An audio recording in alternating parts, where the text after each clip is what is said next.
Uh, I had planned to discuss today a different movement that we've been connecting with in Brazil, but I changed the dates for two reasons. The first reason is because we have a series of activities with the Webs of the People starting this week, in fact. Uh, two members of the Bahia group of the Webs of the People. Bahia is a big state in Brazil. Are coming to Rio. They're staying at my place. Then on Saturday, they are giving a lecture at CSO, an open one. And then on Tuesday, we're having a closed meeting with them. The Webs of the People has a group in Rio as well, in many cities. So we're using the fact that we managed to bring them and pay their tickets and so on, and bringing them here as an opportunity to mediate contact with the Rio group because they don't usually have that much access to the people from Bahia, which is the main uh, kind of cell, if you will, of Teia. So that seemed like a good reason to anticipate a bit that conversation. Tomorrow, the meeting at CSO will be about Teia, very much, I mean, probably a bit more organized than today, but it will also be pretty much covering the same topics. And the second reason is because Teia is the movement or the webs of the people, the peoples in plural, is the movement. I'm just going to call them the web, right? They are the movement we are in contact with, which has the strongest ties to territorialized struggle. So it felt that it was also fitting to focus on them on the 7th of October, since it is, let's say, also a good kind of comparison point to Palestinian struggle and so on and so forth. So it felt like it was a good kind of place to start today. Uh, uh, but I also prepared something. I didn't really prepare much. Like my idea today was to more informally discuss their history, how to understand what they've been doing.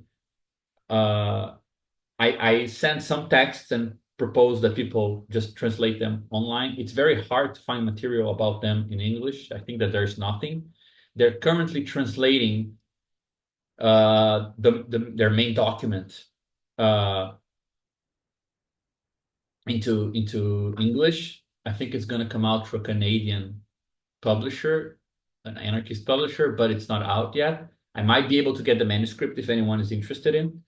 Uh, but they were a definite influence on the latest, like the last developments from my environmental logic presentation, the whole thing on territories and so on.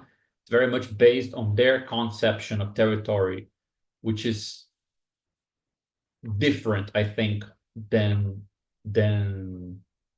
the way that the term is used, at least in Brazilian sociology, where people use it pretty much to mean one's context. So for example, you would say something like, well, we need to analyze those subjects in their territory, right? Meaning in their broader context where they have relations and all the actors and parts, moving parts that make up their kind of world, which is fine, I guess. That's a good use of the term, but in the way we've been using our terminology, you can use the word environment to describe that, right? One's environment, like you can't analyze a system without its environment. That might be a translation of that formulation that already gives kind of a more organizational flavor to the problem of context. But you want, and at least that's what they propose, that you want something more from the idea of territory than that. And that's something I try to capture in that presentation by reserving the term territory to speak about a specific type of political kind of connection to the environment and to political composition. So it's a very specific way that it was already an attempt to work through something that I'm slowly learning with them, and I think that that's another good reason to focus on them. Uh, Now, it is complicated to tell a bit of the story of this movement because it's not a movement. They're very explicit about this. They call themselves the web, of the peoples because they are an articulation network. Again, that's already something to think about because it does come very close to our own discussion about composition, something that is constantly having to, you know, it's hard to know what this means because on the one hand, we often feel there is not enough politics going on. So why focus on this kind of second order activity of composing political processes? Uh, shouldn't we just be doing political action like in the first order, right? Just acting and doing things and organizing.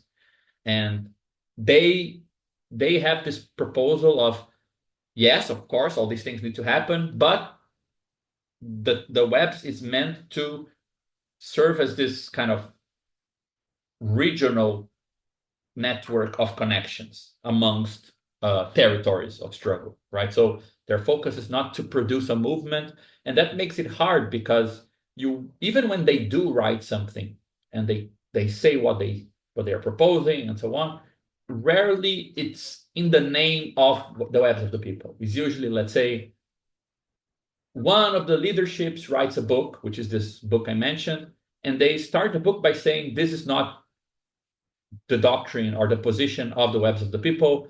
This is the position of this leadership who is bringing it up for debate and to see what works. And so it's hard to say, okay, what do they think?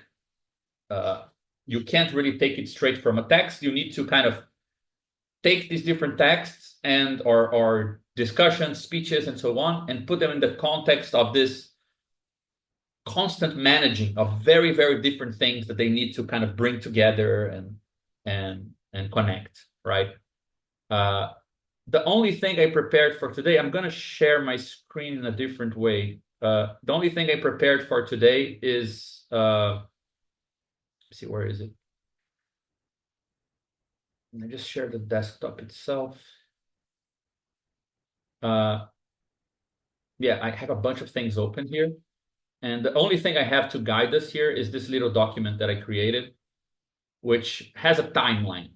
And my idea was to kind of follow this timeline to tell this story. It has a bunch of important events in it. And I think it's slightly different from what we usually do. It's very rare for us to tell a story of a movement as a process, right? For example, when we discussed the encampment, we did something that is closer to this type of picture, how parts of something interact in this kind of synchronous way. And in their case, it's useful to tell the story more temporally, like how things change in time, because I think it clarifies the main type of problems and the main type of kind of decisions they made in terms of how to address like big impasses in Brazilian history. There is a big kind of background that needs to be considered, and I'm not sure how much of this you guys know, which is the rural workers landless rural workers movement, MST, Movimento dos Trabalhadores Sem Terra. Sem terra, which is very, very important in Brazilian history. And you need to understand this because if Teia is not a movement, it's a web of articulations, a network of articulations, and so on, it is very, very tightly knit with MST. It is kind of a response to some of the failures of MST in Brazil. And the failures of MST in Brazil are very complex.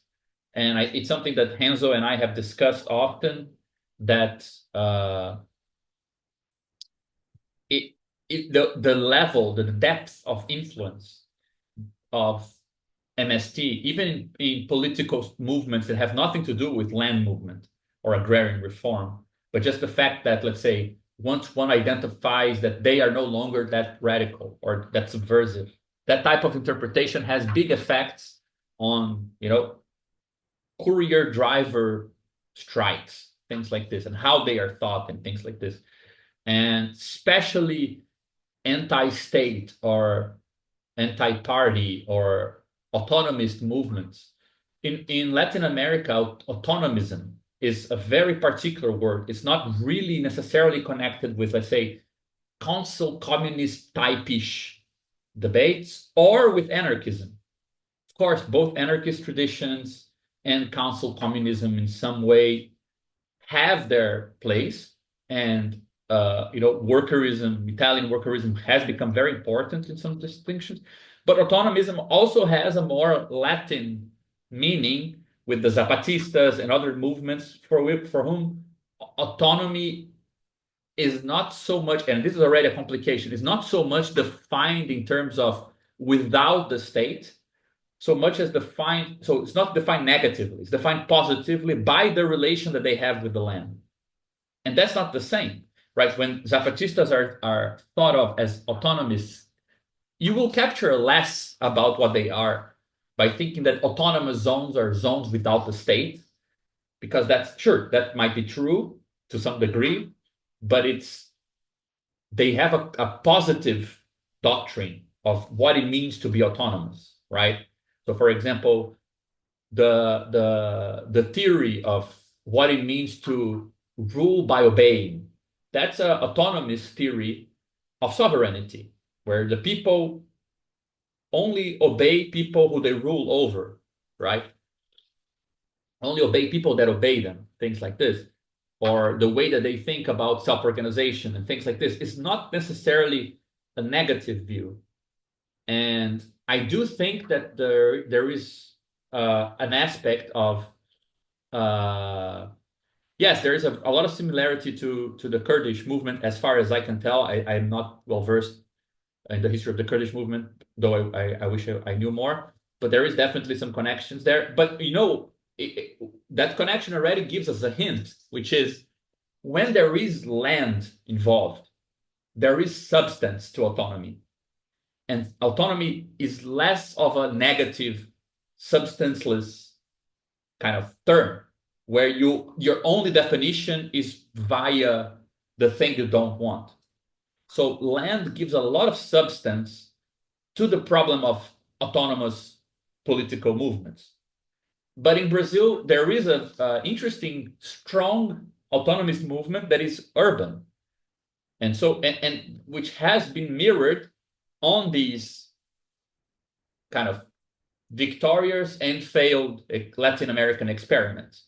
So there is a very interesting connection between the reception of workerism and of operaísmo in Brazil, the political movements of the last decade that have acquired like national status of rebellion, a kind of political explosion, and our own assessment, in mostly our urban assessment, of the shortcomings of this huge 30, 40-year-old experiment on agrarian reform, agrarian revolution, and so on and so forth, right? So there is a profound connection there, and all of this has to do with MST, even though it doesn't start with MST. So I don't plan to tell you guys a story of MST that would kind of require its own presentation, and I would definitely have to study a lot more because I'm falling short on my knowledge of this.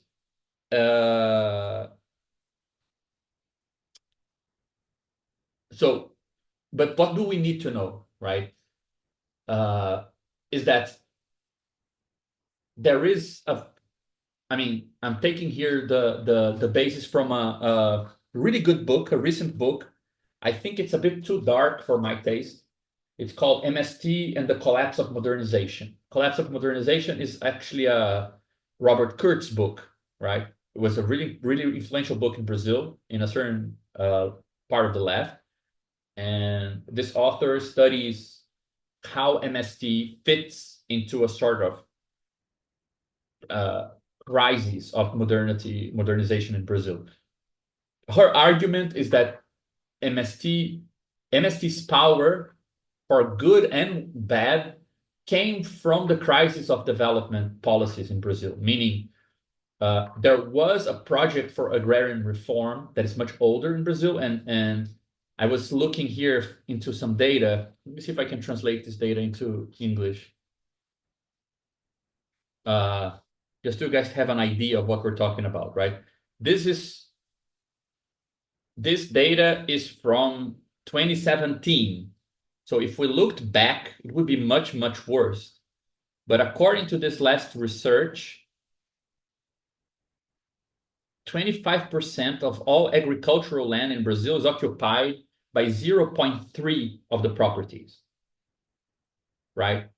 And to reach the other 25% of the total area, you need to add 77% of total property. So 0.3% of property owners own 25% of the land in 2017. Now imagine how it was in like the 50s, 60s. It's a huge inequality. And even if we don't have a Gini index of land ownership distribution that is the highest, we have probably the biggest land with such a high degree of inequality. So it's huge parts of land, right? Uh, and it's curious because for other colonies to become nations, they knew they had to go through some type of agrarian reform early on because that would kind of lower the basic tension needed to build the country. Like the United States did go through agrarian reform in a mildly substantial way. Uh, they had to do, even though their solution to indigenous communities is what it is. Uh, the it's hard to build any sense of national identity without addressing this huge problem. And in Brazil, it managed to go unaddressed, and it managed to be just in a very kind of continuous movement with the division of the country during like outspoken, explicit kind of slavery moment, right? With the big latifundiums and so on. There's a direct connection between the latifundium structure and the big property owners today. It's really, that hasn't changed that much. So there is what we call the classic agrarian reform period in Brazil. And what qualifies the classic agrarian reform project is that it felt, and exactly like in the States, it just seemed that to redivide the land is a condition for economic development.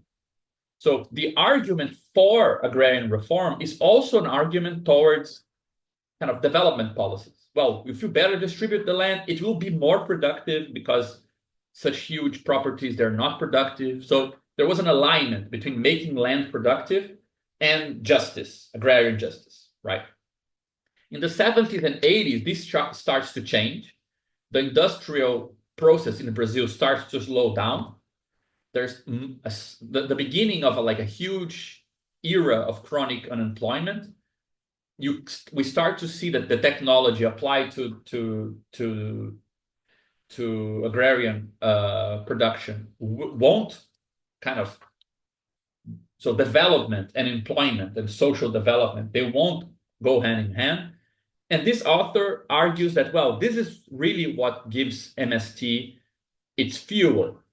It's not really the classic project of agrarian reform, but the combination of a new mass of people who are a mix of pauperized workers from cities, unemployed people from the fields, from rural areas, that form like a huge basis for the movement, versus the fact that because the politics hadn't caught up with the real situation of agrarian reform, its kind of impossibility through these modern methods, there was kind of a sweet spot.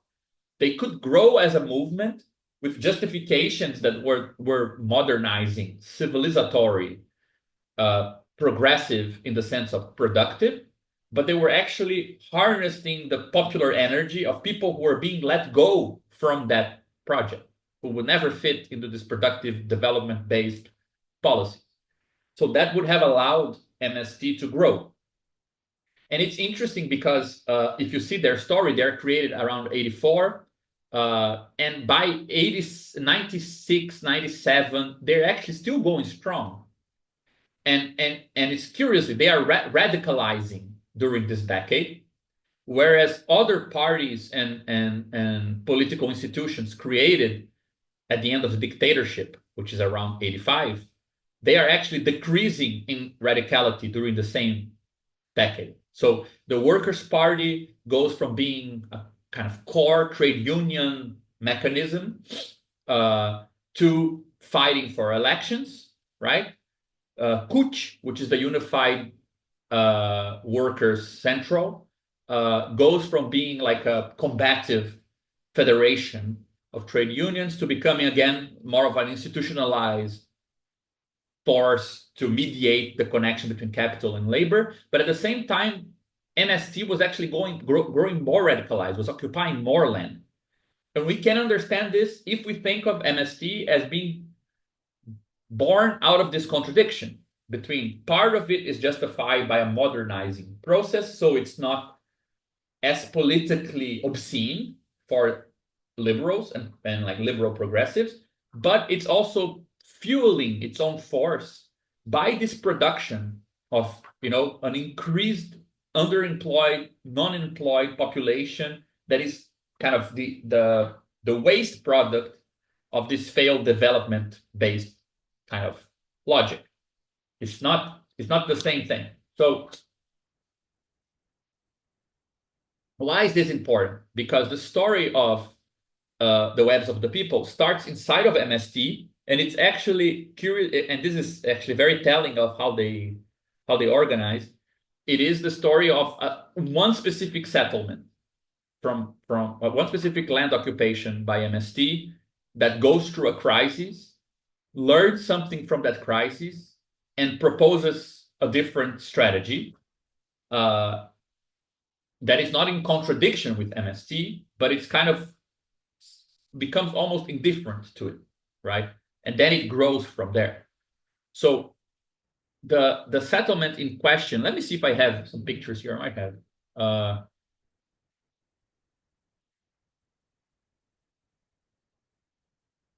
This is the settlement. Can you guys see in the screen? It's in Arataca, in Bahia. It's called Terra Vista, which means like seen land.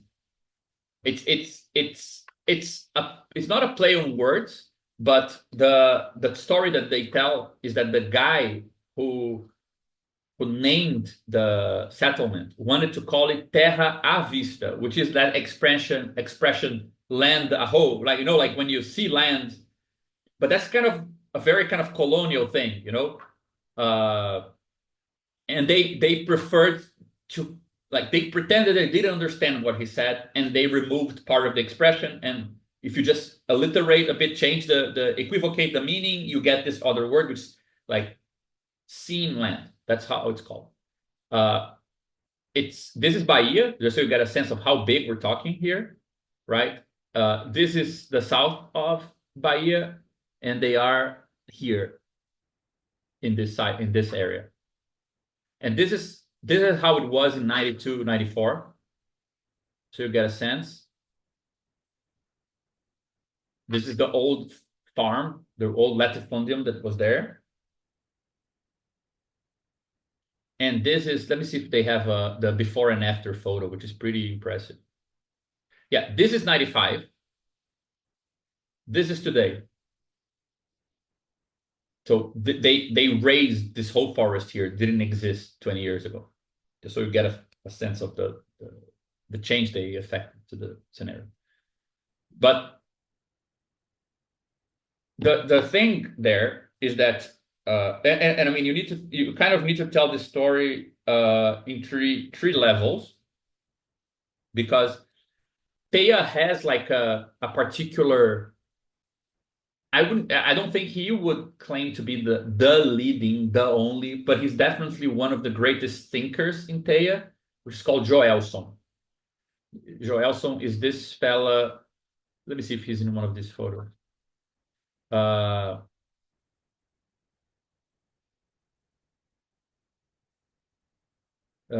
Holy shit, this is much bigger than I remember. This guy. Uh, he currently looks like a ninja samurai master. Which, if I could find a photo of him, you would definitely see this to be true. This is him today with with the stick, marching. So, and Joelson's history is very much connected with the history of the webs of the people. Uh, but so I think it's worth telling a bit of his story. It connects with the settlement and then with the webs of the people. Joelson was born in Bahia, in a city in the south of Bahia, if I'm not mistaken. He went to São Paulo. He helped to create the Unified Central of Workers, Worker Central, and the Workers' Party. He participated in the homeless movement in São Paulo during the beginning of the 80s. Then around 86, he returned to the south of Bahia, and he says that he returned with the desire to revenge his grandmother. His grandmother had a bit of land in Bahia, but when his grandfather died, the owners of the funeral shop and the responsible people for the cemetery sent her a bill that she couldn't pay to get her husband buried, and they exchanged burying him for her giving them the land. So she lost her land for the sake of burying his grandfather.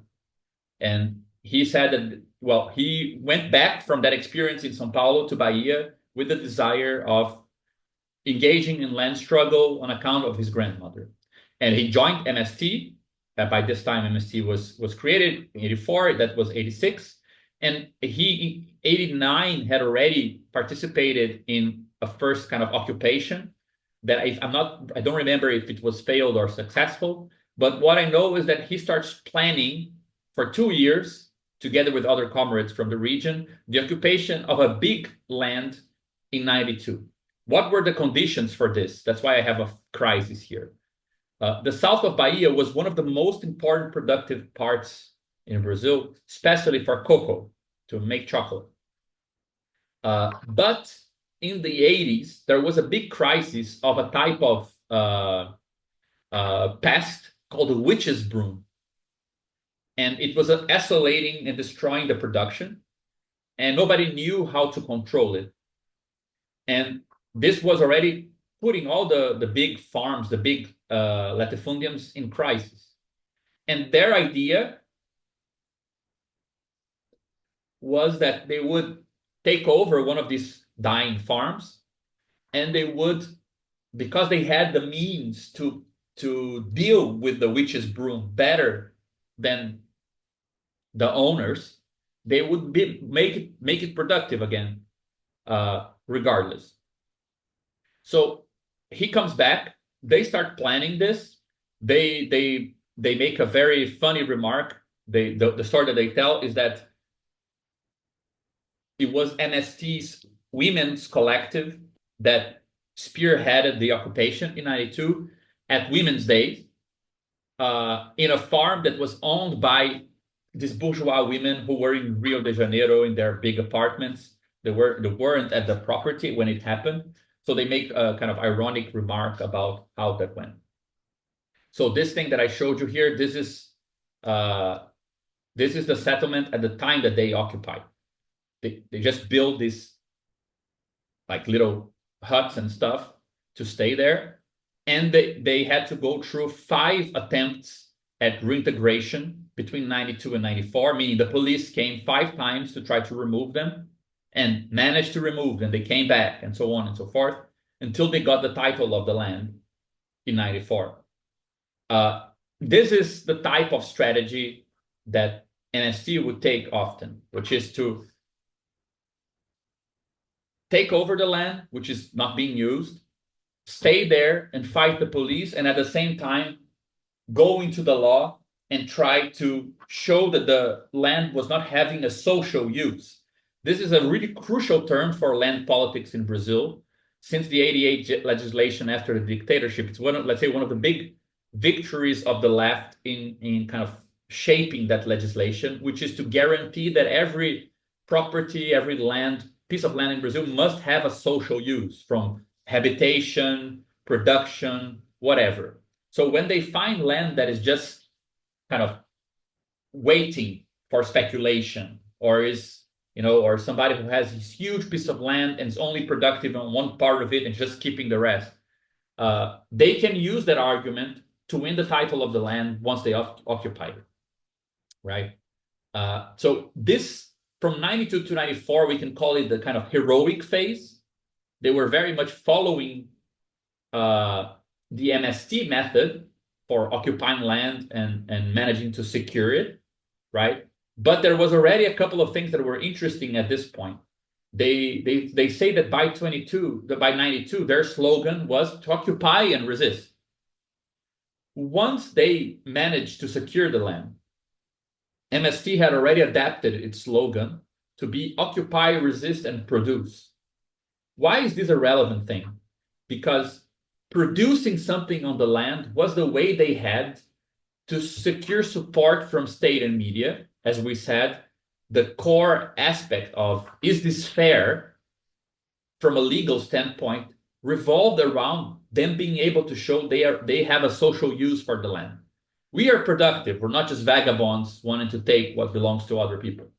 They are the vagabonds. They're just speculating on the land and so on. This is still the main discourse around land occupation, even in urban areas in Brazil. Most of the argument, most of the way of kind of seeking support kind of stems from trying to turn around the argument of who is the idle and who is the worker, right? Who is the one who produces something? Like, we're going to occupy, we're going to give this a use. You, the owner, don't give it a use. You just speculate. You just keep it to yourself and so on. But what I think is crucial here is that they will criticize their own approach to this, because in this kind of strategic direction, there were a bunch of things that happened.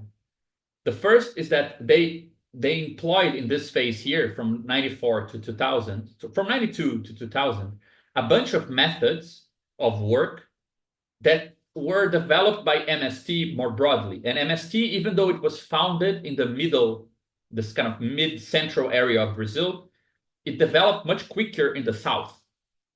And part of it is because you had there a type of peasant population which had a lot of immigrant bases. It was much more white population, which had a relation with land that came from Europe, the way that they dealt with land, where work ethic, production, and all these kind of ways of approaching it, monoculture and so on, were more settled. So the idea that we're going to take over the land and show it's productive made more sense in the settlements in the south of Brazil than it made sense in Bahia, for example. Because in Bahia, you don't have a popular culture of owning land as a small peasant and then cultivating your land with work ethic for the sake of producing and selling like a small proprietor of land. You had a bunch of slaves who were put on land that they don't own to produce things that they don't consume, to sell things and not receive anything. So their relation to their own land was very different, right? For example, they talk a lot about the people in the settlements wouldn't consume the food that they would produce because they are not used to having that diet. Usually what they do in the 90s is that they work like crazy. They eat terrible food that they buy with the little money that they make.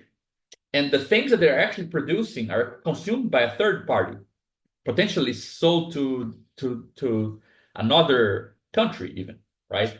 So there wasn't this culture. And what they realized they were doing at this time is that through this kind of mixture of legal support to secure the land, this kind of classical tactic of MST of kind of displaying the occupation as an emancipatory place where production is serving the people. They had to produce something. They had to show. So they started producing a bunch of things. That we were producing like 10 types of fruits.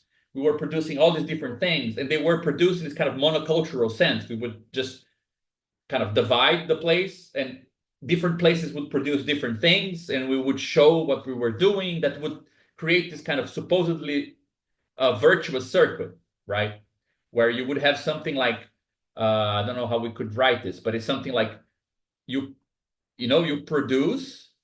This gives you like a legal backing argument, right? With the legal argument, you can then secure the land,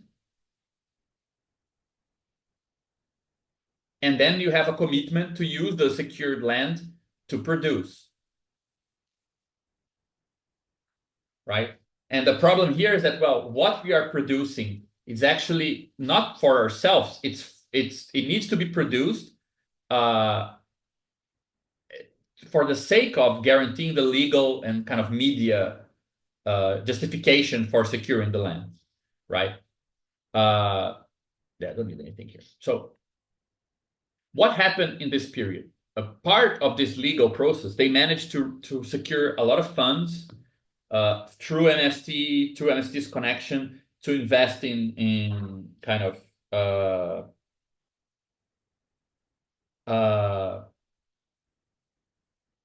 sorry, I'm just checking if anyone else is joining. No, okay. They managed to get like a credit line to buy trucks, to buy kind of whatever equipment they needed. They started like a school of emancipatory education. They had all these training things that they would do there. This kind of very kind of progressive, but also excessively productive thing that they needed to show what they were doing constantly in order to keep it going, and an increased tension between what they did and the actual people who were living there. And when the 2000s came, a lot of things happened at the same time. The first thing is that around 98, if I'm not mistaken, I think, if I'm not mistaken, due to a mixture of productive capacity lowering, just the land, they didn't treat the land well, so they couldn't plant as much and they couldn't therefore produce as much, but also a problem of distribution. There weren't people buying what they were selling as much. They couldn't pay their loan back. And what happened is that they had to pay the loan by selling all the equipment they had bought during this period. And so by the early 2000s, they had closed their emancipatory teaching school. They had gone from like a very kind of lively environment with political stuff happening all the time to a smaller environment where people were really desperate. They say that they started the settlement with 360 families. Then after the 5 attempts at reintegration, it goes to 30 families in 94.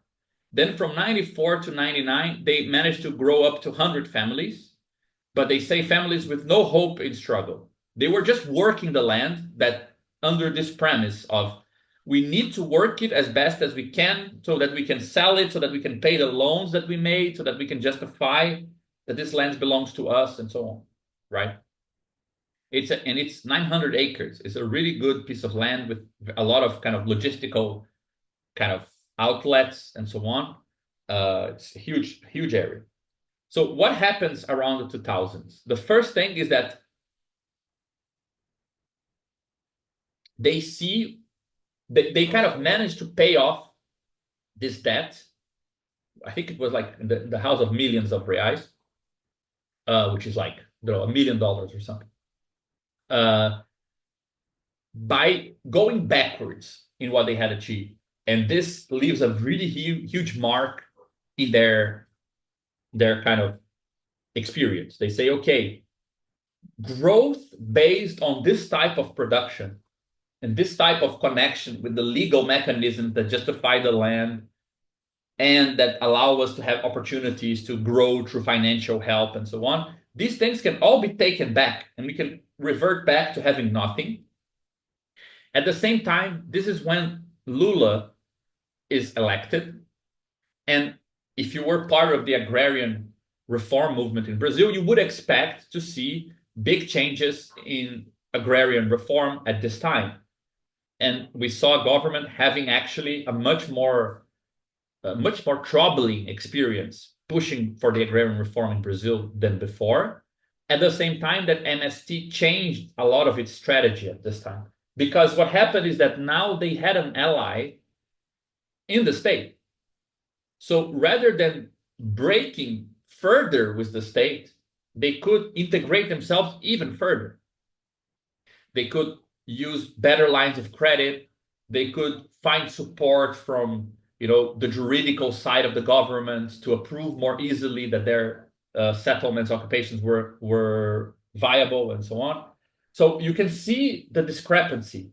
You have one occupation that concludes due to their own failure. They don't explain this in terms of anyone fucked us. They explain this in terms of they being inexperienced.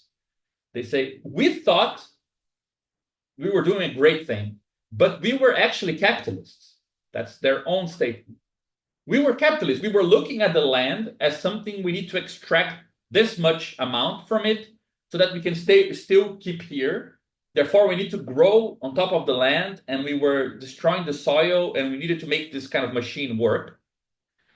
So they were going through this kind of self-critique at the same time that the Workers' Party coming into power opened the door for MST to further solidify particularly those aspects of the movement that had failed in Terra Vista, in their occupation. So in 2001, two things happened that are relevant. One is the writing of a text that I shared with you guys. I really recommend reading it because I think without it, you don't get a good sense of what the Webs of the People is today. It's a text called "To Begin from the Beginning." I translated it here using Google Docs. I can go over some of the parts of the text later on. But the text that is available to read, it's already a retrospective. The text was written in 2001.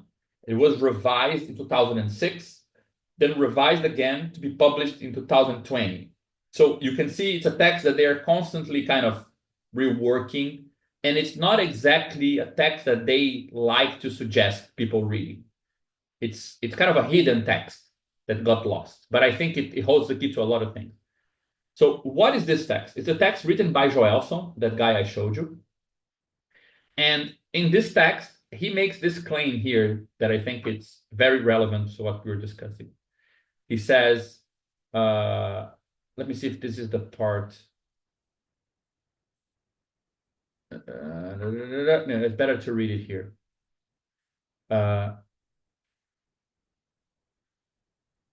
They give a general situation of the world in the text, as one should, and then they go through this part here about territories. And they say MST has played an important historical role, incorporated the struggles of millions of rural workers who demand piece of land in Brazil since colonial times.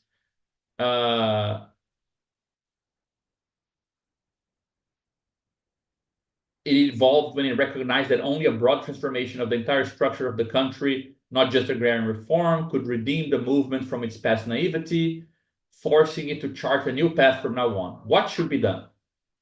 And then they say, in reality, although it has made significant progress in the issue of struggle for land, a close analysis of the process will indicate that the gains obtained are not being consolidated. And you can now see their argument from their own experience.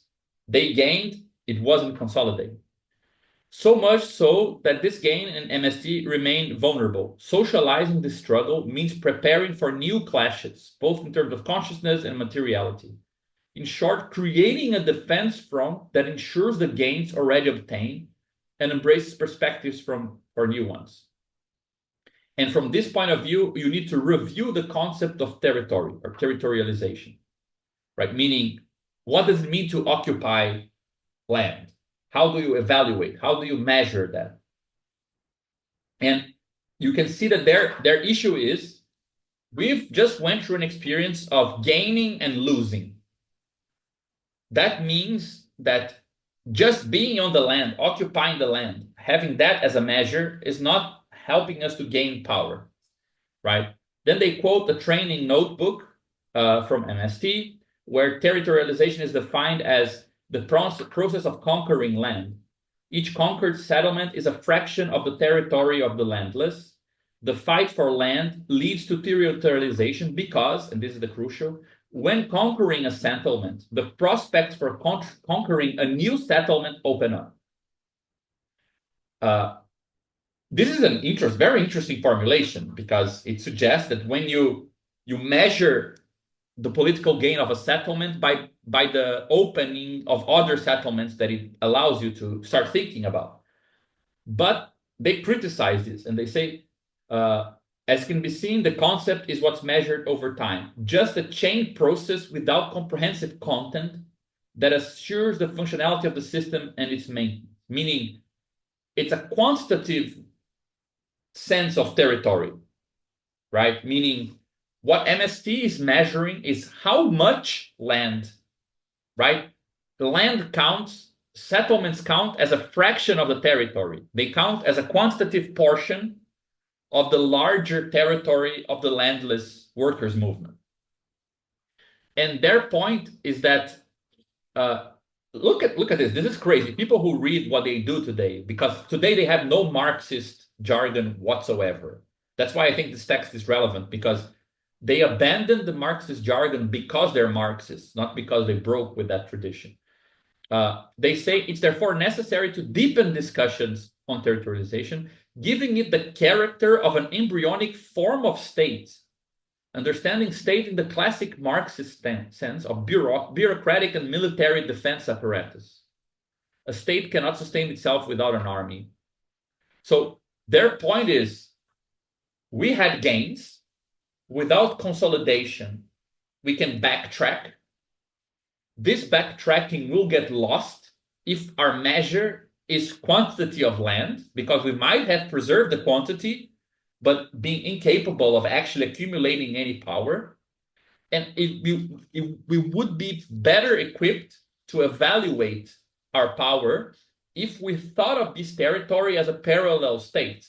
And by that, we mean a separate terrain with its own bureaucracy and defense apparatus.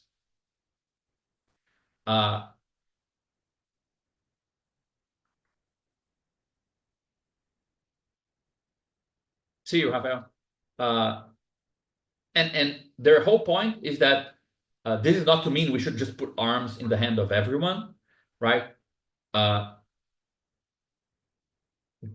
The strategy to be developed implies affecting selective forms of occupation. So instead of pursuing territorialization covering the entire country, quantitatively proceeding in strategic centers, such as places with energy potential, mineral reserves, or large urban conglomerates. So the core idea at this point here was to say, it's not that we failed and we simply think that people are going to be co-opted by approaching the state. It's not an analysis of the bureaucratization of MST once the Workers' Party comes to power. It's more of an analysis of what is the good measure for power. Meaning, maybe approaching the state would be good if you could prove to me that the juridical capacity to guarantee more quantity of land equates more power. But it doesn't, because we just proved it. Because we had the land, we built everything, and the moment that financial capital gave us, and the land itself turned left on us, we lost everything we had. So what is the qualitative sense of occupying the land that we can have a better measure of building power? And this crisis is kind of something that they go through for 10 years, meaning they don't write this text and they are settled. We know what happened. The first version of this text is not even available online because it was circulated internally to MST. And after this, Joelson, who had never been part of the state and national direction of MST, was actually invited to be part of the direction for 2 years, from 2004 to 2005. So you can see from these two facts that he didn't treat this as, let's break with MST, they're all wrong, like a more idealistic, beautiful, soulish approach. Oh, I don't want to get co-opted by the state. Let's leave. They actually try to bring this to MST, and only in 2006 they have a crisis that actually leads to a break of sorts. And it's a break of sorts because the settlement remains with MST. Terra Vista belongs to MST today, but Joelson leaves the direction, and they start discussing this other thing that in 5 years, so around 2011, will become the webs of people. And they published the first version of the text. So it only comes to public after 6 years of trying to figure out this problem inside MST. And it's known that MST had a bunch of breaks. 2011 is also the year, if I'm not mistaken, Renzo might know this better than I, that a bunch of other leadership figures of MST left and also published a letter explaining why they left and so on. And I think it would be really nice, if people are interested, to compare what is known as the letter of the 51, which are these 51 figures that left, with Joelson's text from 10 years before. Because on the one side, it feels to me that there is a stronger critique of bureaucratization, these 51 people who left. They are more pointing to MST as having become a sort of institutional mechanism to help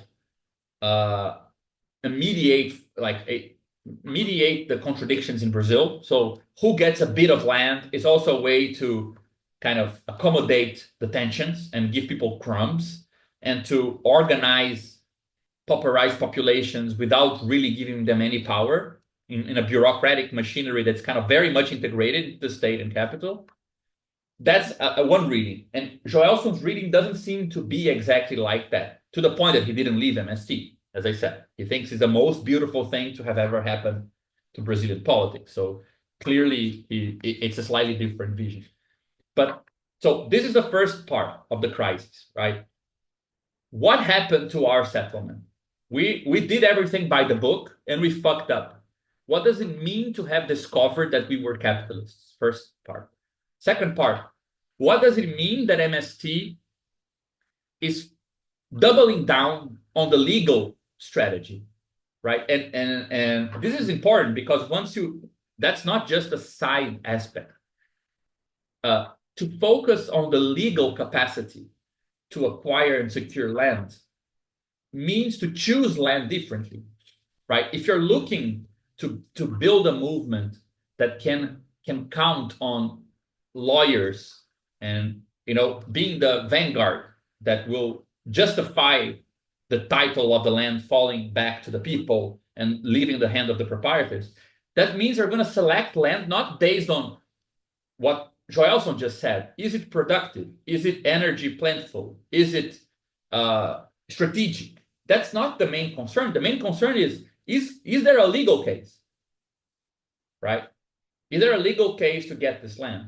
So you can focus less on the quality of the land, and you can start focusing on the land that you can get, right? And you can start focusing on very different processes that later on became very common in Brazil land politics, which is, for example, we occupy a piece of land almost like a strike. It's almost like a financial strike.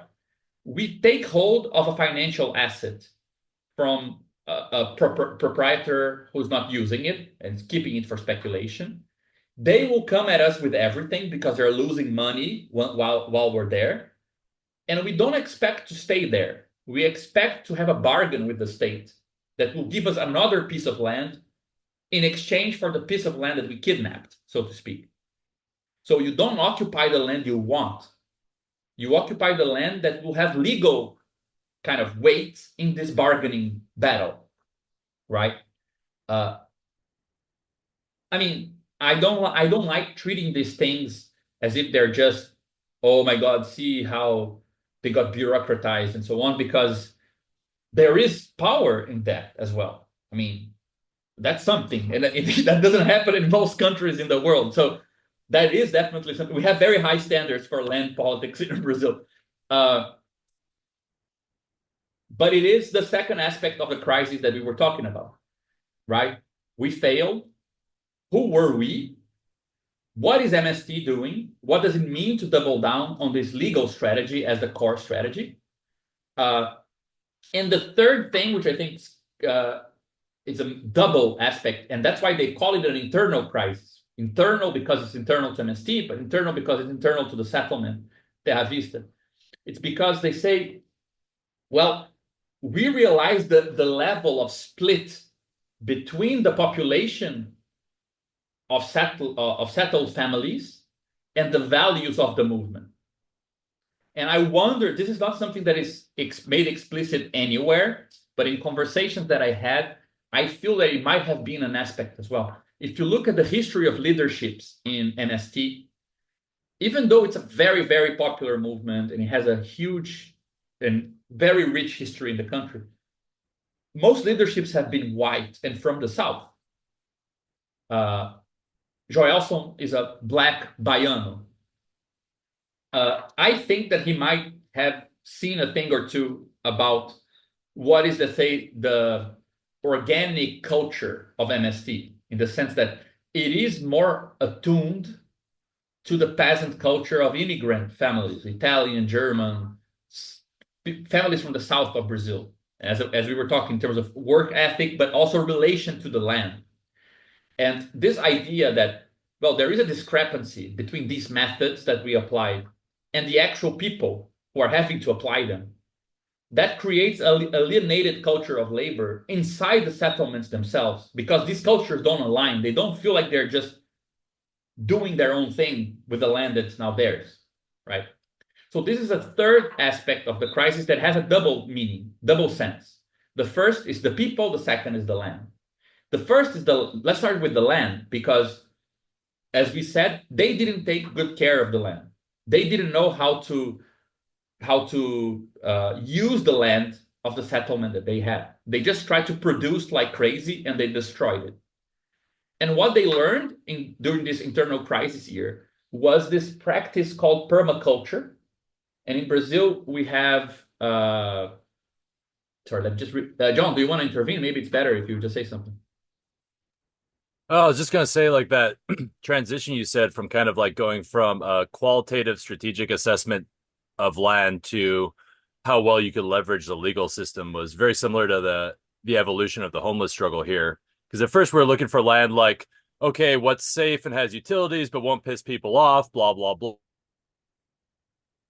resistance. So then the strategy became, okay, if we keep bouncing between these different kinds of government land, which create all these like bureaucratic hurdles, the city gets frustrated and then is willing to like, at least temporarily, we had like 8 months, which opened up new spaces for like politics after that, even if it didn't last permanently. But it's a very similar thing where like you have to kind of shift your strategic orientation less around the kind of like intrinsic use values or kind of uh whatever of the property for like it's kind of like what part does it play in the state's uh legal interpretation of property. And that's it's just a very interesting small scale version of a similar transition. Yeah, but now think of this, man. Like I agree with you. Let's take that, right? From use value to the legal value, right? But now, how do you interpret this?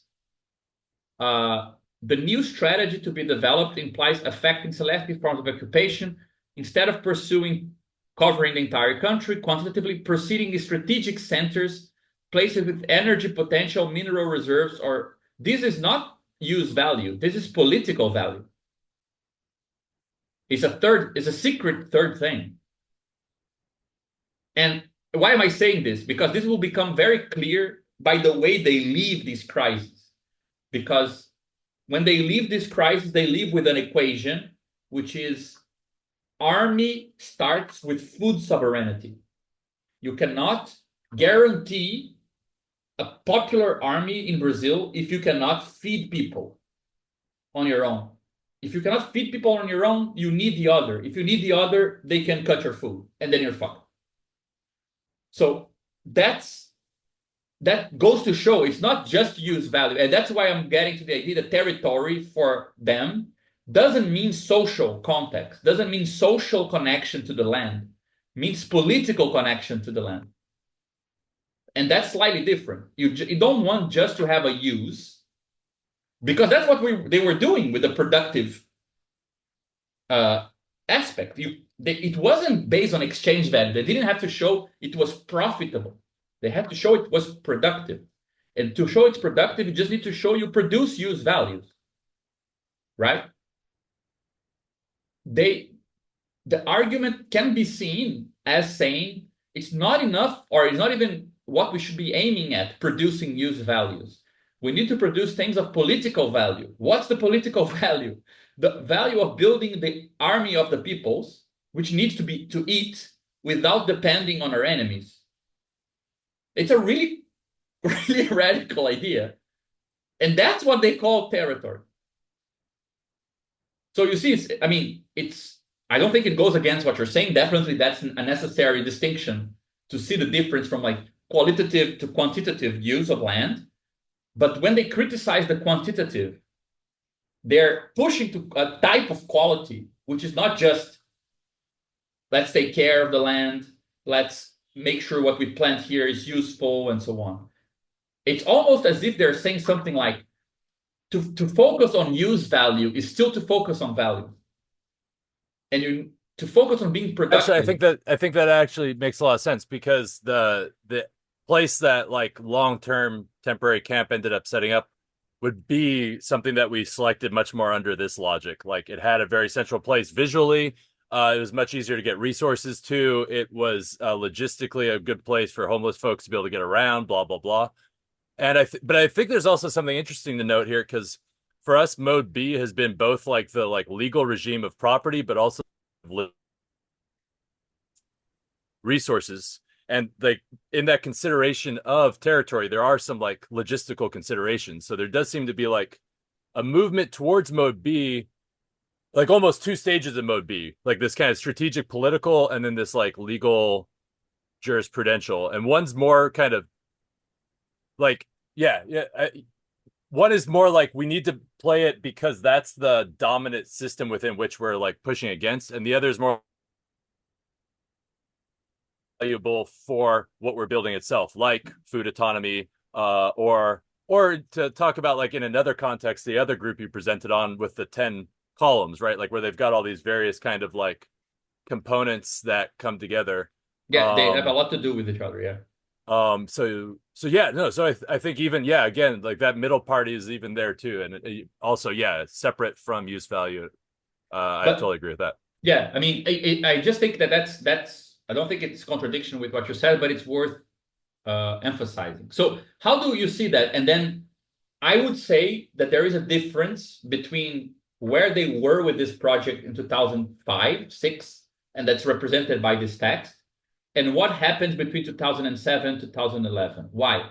Because of this woman here. Oh my God, it's 10,000 slides. Uh, this grumpy woman. She's called Ana Primavesi, and she's the lead expert in Brazil in permaculture. And the principle of planting in permaculture is that you take advantage of the qualities of the soil, right? And you don't plant one thing. I don't know, the word is not planting, right? How do you say this in English? You don't cultivate, you don't Yeah, cult cultivate. yeah, you don't cultivate one thing and then even if you saw that the soil is good for that thing, the weather is good for that thing, you cultivate many uses at once, systems, ecological systems that benefit one another. So you might, for example, grow a small kind of garden of like lettuce and things like this for immediate consumption. The cycle of production and consumption is very short. At the same time, you like have bananas being cultivated on top of it with a larger cycle, and then on top of that, you build like you cultivate like huge trees that go well with the bananas trees that go well with the lettuce. So they have like different cycles, one on top of the other, and the kind of waste of one system benefits the other and benefits the other. She was, let's say, the scientist for this. But what Joelson realized is that this is the culture of the people from the region, what they called cabrucagem. There's no translation in English.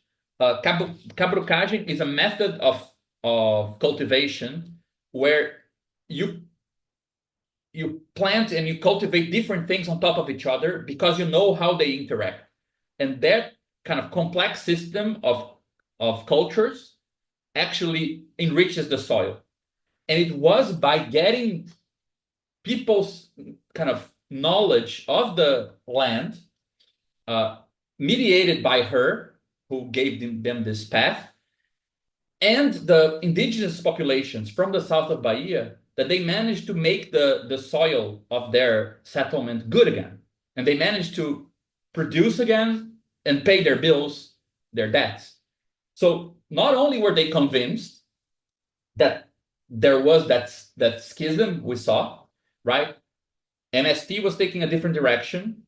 Uh, they realized they were dissociating because the people from that region and the methods of MST didn't meet. But when they adopted the method of the peoples from the region, they started becoming more productive again. And that already implies a qualitative relation with the land that is different. Like you couldn't just quantitatively apply the same method everywhere. When they tried to do that, they destroyed the land. They became less powerful and they got fucked. Whereas the moment that they tried to understand how the people in the region cultivated the land, related to the food systems and so on, things started working again for them.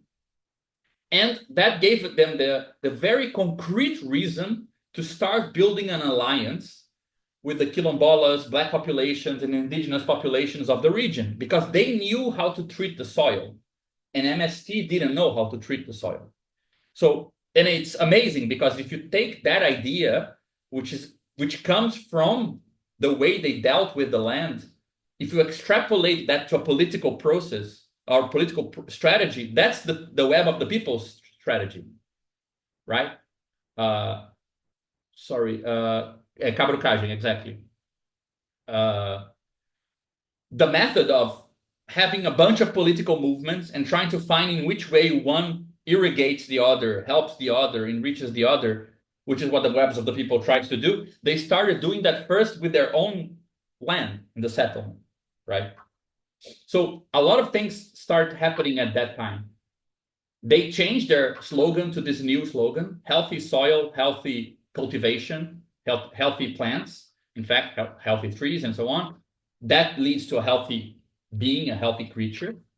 They adopted permaculture, and permaculture has an economic, that's what makes Primavera so interesting. She associates this type of cultivation of land with subsistence, income, and saving cycles. So she says you should have an art of cultivating what you need for subsistence because it will have a shorter cycle, together with already planning things that can give you an income in the midterm. So you can, let's say, uh, for example, you don't need cocoa to subsist, to survive. You need lettuce, potatoes, and so on. So you need to find uh, vegetables like lettuce and potato that you can cultivate together with things like cocoa, bananas that you can sell in a kind of sustainable way, with things that you can also cultivate on top of those two things that will take forever to grow, but they can represent savings that you can have, like actual kind of assets, right? And it's crazy. Like we were walking in Terra Vista around within this huge forest that they have, uh, and we were just talking to Joelson, and then he stopped and said, "Do you have any idea the amount of wealth you are in the middle of?" And he started naming the trees around us that took 20 years to grow, and it's like $1 billion worth of resources that they're sitting on. And it's crazy because clearly they're living a very hard life. Clearly everything is very complicated, but you can see a timeline that has material existence where they are, That is, they cannot do anything about it. They can't cut the trees. They don't want to cut the trees for anything, of course, but they can have like a very kind of strategic use of these resources that they grew, right? In the future, if they need to sell part of that wood, it will sell for a lot of money and things like that, right? So there is an economic model that is based on use value, if you will, right? Coming from Primavesi, that matches nicely with the culture of the peoples of the region of Cabrucagem, that matches nicely with their argument for a strategic qualitative use of the land and a selection of land based on qualitative means that allow them to build things that won't get lost the moment that they can't put money in the land and guarantee it grows regardless of land capacity, right? So all of these things approximated them, brought them closer to the peoples of the region. And I think that that also affects this thesis that you see in the text, that it's still thought in terms of what does it mean to look qualitatively at a territory, politically speaking. Well, in Marxist terms, the only term we have is dual power. And the only way to think about dual power in a classic Marxist way is thinking about the state outside of the state, army, bureaucracy, power in those terms. But there was already a change at that moment where they started seeing that's I think John made a good point. Like it starts as a what if we have a different mode B? What if we have a resource separate from resources and slowly changes to a mode A type of connection, which is no, the dual power is the power of these peoples here. They have the knowledge. It's not, we don't need to build an army, a defense, or a type of sovereignty, which is kind of a mirroring of state sovereignty, but in a separate territory. It's more of if you guarantee the sovereignties of these people from the state in this territory, they know what to do with this land that's different. And that's a tension that is resolved in a certain way when they leave this crisis. They create the Cabruca Institute in 2011. They find out that there is a similar debate happening with the MST of another state up north. And they decide to create together the Webs of the People in 2012 by creating a first agroecological congress that would unite all parts of MST and other land movements in Brazil that had that same kind of direction, shifting the core, strategic core, from either state-centered fight or kind of parallel state kind of argument, which is like explicit military argument, because there was also this part of MST, which was like, we want radical revolt, insurrectionist. It's still fighting over the state, but from the outside, right? To have land is to have kind of a leverage point to assault the state. And that's also not qualitative for them. Qualitative political use of the land is to build sovereignty. It's kind of when this idea settles, like to build a popular army capable of pressuring the whole country, you need to have autonomous resources. And to have autonomous resources, you need to know how to cultivate the land. And to know how to cultivate the land, you need to trust the peoples who live off the land. So that whole argument is slightly different from the two other kind of tactical traditions of MST. The main line, which we call the legalist line, if you will, the insurrectionist line, which says, well, MST was co-opted by the state. The core thing would be to fight with the state, but from outside. The land is like the place where we train guerrilla to make like interventions on the city, interventions on the state, interventions on factories, and so on. And they represented this third line, which is more autonomist in this sense that is closer to the Zapatistas, of like an autonomous zone, right? What is different in this point, and why you should call it like something separate from the previous phase? First is that they kind of erase this Marxist frame of We are MST and we're just fighting another strategy. And if you read the text that I mentioned, it's very interesting the way that they describe division of labor, all the things they should build inside the settlements, and so on and so forth. It's they no longer speak in the name of MST, but they also don't challenge it. They become slightly indifferent to it. They seek instead alliances with any popular community that has a territory. And by territory means people who live off the land that they where they inhabit, right? Uh, that's the first thing that they start doing. So they decided the core strategy of their project is to unite Black Quilombos, indigenous peoples, and people living in the peripheries of urban cities in Brazil. Uh, I'll come back to this in a second because this happens a bit later here in this story.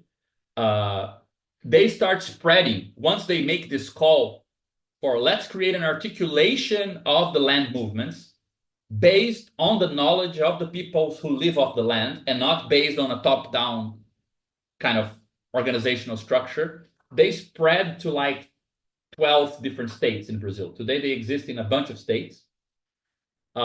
They adapt a lot of classic Leninist terms to this reality because they can't use these Marxist communist terms because it makes no sense. They need to start building terms from the bottom up that are make sense with the people who are building the land and the land settlements. They can't make the same mistake as before as importing these terms and then trying to get people to fit them. So instead of talking about tactics and strategy, they talk about steps in a path in a journey, for example. If you read their book, that's how they describe tactics and strategy. Like tactics is all about like tasks are like steps, tactics are like paths, and strategies are like bigger journeys. And that's how you need to fit things together.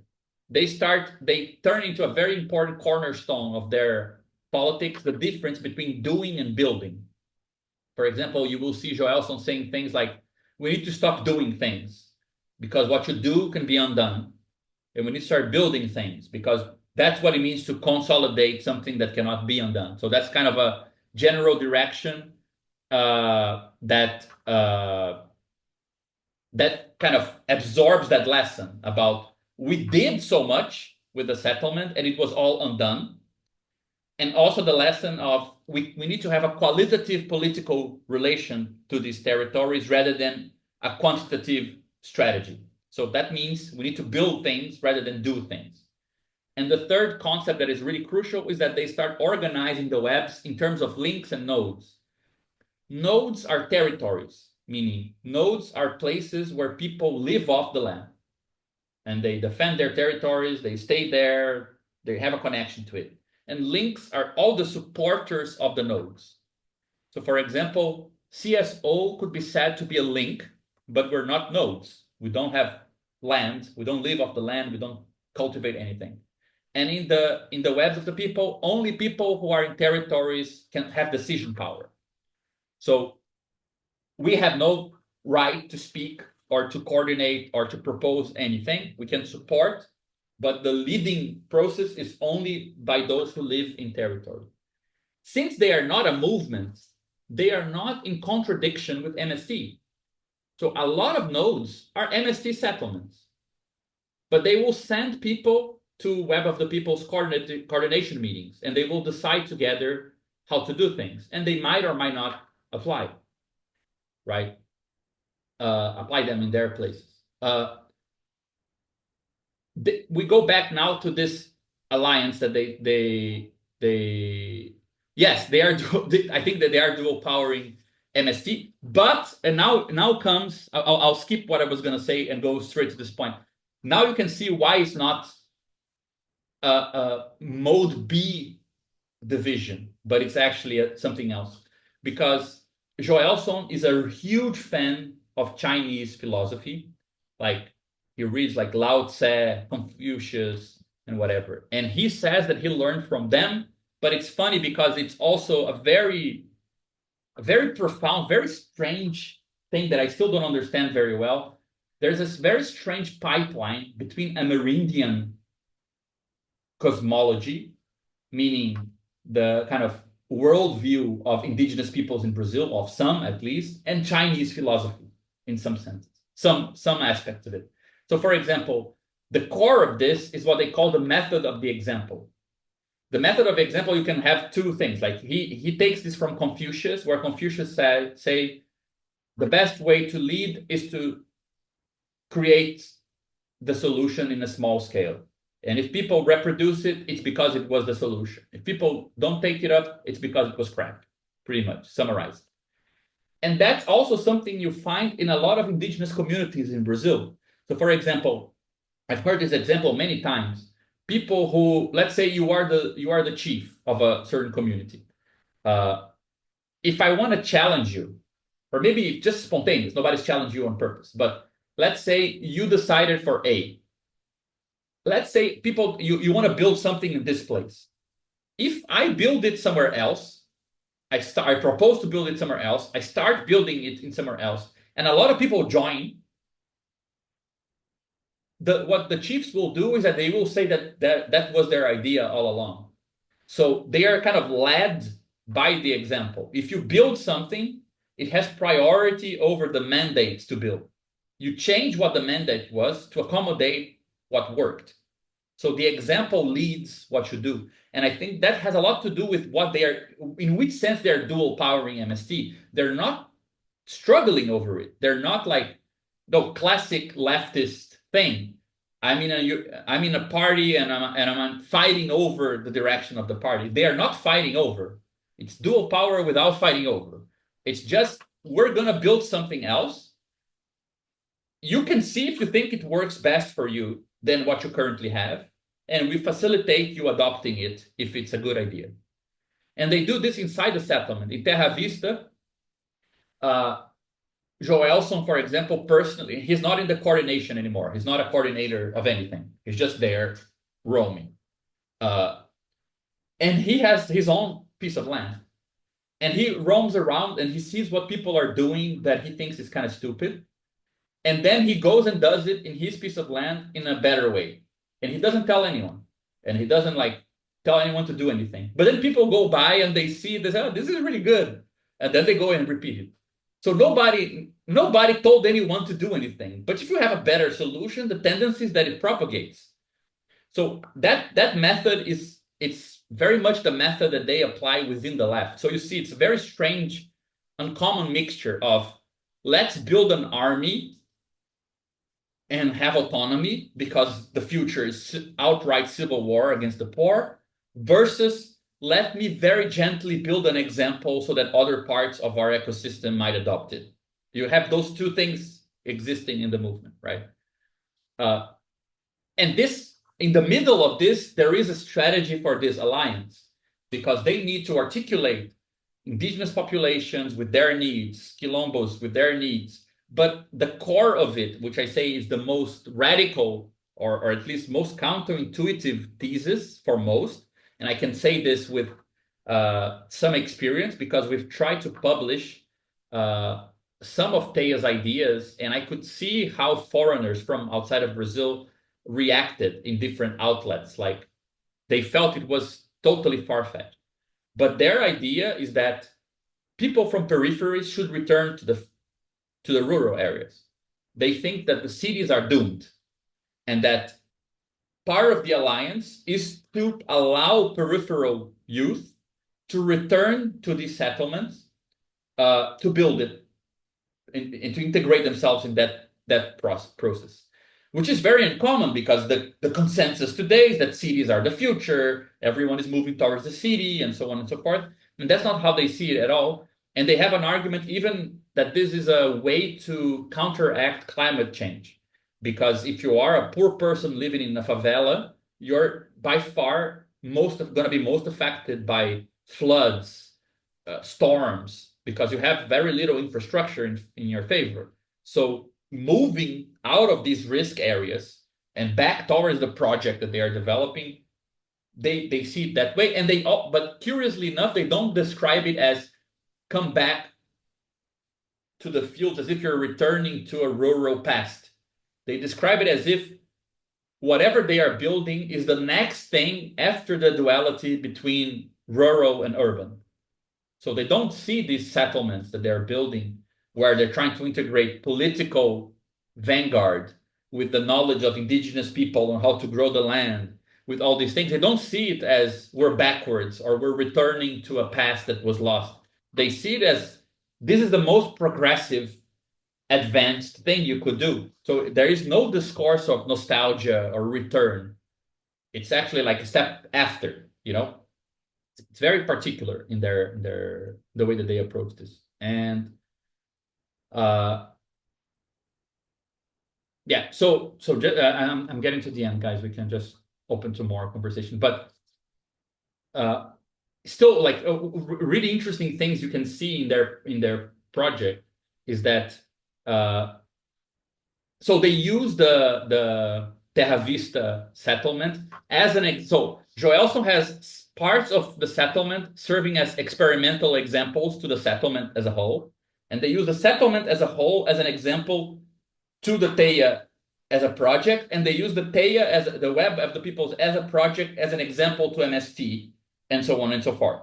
Right. So the idea is that you create like a transitivity of potential propagation of these ideas by example, but also in different scales. Uh, so they use Terravis, they invest a lot, even though they are in 10, 12 states, they invest a lot in doing these experimental projects inside that particular settlement as examples of what can be done. And there are 3 projects that they have in Terra Vista that I think are relevant to mention because it goes to show that it's still a politics of work and it's still a politics of classic economic centered politics. It's not like they're abandoning this. So, for example, one problem that they have that is very central, it's a problem for every agrarian movement in Brazil, which is, well, the youth today grows in the field, but they have access to information. They know what's going on in the cities. They want to move, or they go to university. They don't want to come back. So keeping the youth in the settlements, it's very hard, and it's hard sometimes because life is very hard, and they think they're going to get a better life by moving to the city. But it's also hard because sometimes you make their life easier in the sense of you facilitate them going to university because they have chance to have a good education while they're in the settlement because politically it's much more advanced. This gives them an opportunity to take like higher flights in their lives, but then they totally dissociate of giving back to the place they came from. And so it's hard to form new leaderships. It's hard to keep skilled labor in these communities. So what are they trying to do in this particular settlement? They created a chocolate factory, and it's like really, really kind of crazy quality, highly technical work that they do. So they can employ inside the settlement people, young people with a lot of technical skill, and so with technological development. So they they're trying to give an example that of 2 things at once. First, that they can't solve this problem with culture. They can't solve it with morals. So you should come back. You should actually have something to keep you in the settlement, right? What is the thing that you're going to offer to them? And the second thing is that uh, in their project of sovereignty, they don't want to do something. It's also a critique of MST. They don't want settlements to or the web as a whole to be part of a productive chain they don't control. So, for example, MST today is the largest producer of organic rice in Brazil. Uh, but that means they produce something to sell that goes through other processes outside their reach. So the value of what they produce is controlled by the rest of the productive chain that they can't control, right? So they are again they depend on this larger scale economic dynamic. What they want to do is to be able to control the whole production chain from beginning to end. So part of it is they have the cocoa, they want to have the factory that employs their own people, and they want to sell to militants in the way that they have a consumer market, they have a distribution line, and they have the whole productive thing. so that they can actually produce this autonomous development that they want. Another project that they have is that, for example, problems with uh, domestic violence, you know, patriarchy within the settlement, all the types of violence that this entails, popped up. And their attempt to solve this was to create another economic project that only the women in the settlement could use. So they could create an autonomous form of income for themselves and get divorces, get their own houses, get away from these guys. So again, just to show that they associate solving this type of internal problems with the youth, with violence and so on, by producing economic bases that actually lead to changes in the relationships afterwards, right? And the third project, which is the largest project that they have, I'm not sure if it's featured here. It might be. Uh, Let me see. This is the first Congress that got all these different groups together. Uh, yeah, this here that you're seeing here, this is on top of a mountain inside their land, and they call this mountain the Bem Virá. Bem Virá means the good to come. Uh, they've been they're reforestating this mountain for 20 years now. So it's just filled with like really kind of noble trees, really expensive and kind of wealthy stuff, resources there. And their idea is to kind of finance the next step of the movement in like 30 years or 40 years in the future with the stuff that they are building in this place. And all their projects that are like exemplary, they're doing in this area here. But again, it's kind of trying to establish the sovereignty through some mechanism that allows them economic autonomy, right?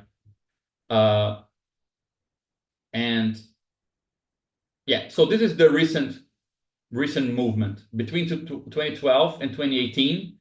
They sedimented and built the webs of the people in Brazil, so outside Bahia and Maranhão to 12 states. Around 2018, when things start to get even worse in economic terms for people and so on, they start building these different projects to ensure economic viability for the people in the occupation. The decision that they had that was a big victory that they had is that one of the side effects that are very complicated from MST's land politics in Brazil and the legal centrality of it is that once you facilitate the legal access to land, it also means that the process goes something like you do a collective process, you enter a legal arena, you guarantee the title of the land, and then people individually became owners of parts of that collectively achieved victory. So it goes from collective back to individual ownership, right? In their case, in 2018, the families living in Terra Vista decided to keep the title of the land collective. So they preferred not to be individual owners of the land they live on. In 2020, they created a sovereign fund, and only in 2021 they published the first kind of description of what they do, which is this book called Land and Territory. And you can see that this distinction between land and territory, that's the core distinction they were talking about from the beginning between quantitative relation to the land that might be based on use value, but still quantitative in some sense, based on production, and this qualitative, more political direction that has a particular sense of autonomy connected to it, right? And what they did in the same year is that they made a national call for people to move back to the main settlements that they had. And they're now in this process, mostly. I added here something that I think it's pretty relevant, though it's very small, which is in 2023, in their agroecological congress, they invited a bunch of political figures, young political figures from urban movements, especially in Sao Paulo, which is very antithetical to what they do. Sao Paulo is like the core of our work-centered politics, the place where there was the highest hopes for the Workers' Party and some of the worst failures, some of the most vexing practices of MST appear in Sao Paulo, some of the most kind of promising new paths for struggle with new kind of informal workers all happening there. But they invited some of these guys to visit their Congress, and it was really amazing to see the reaction, because the reaction was not that there was like a schism, and these things are talking about different things. The reaction was that,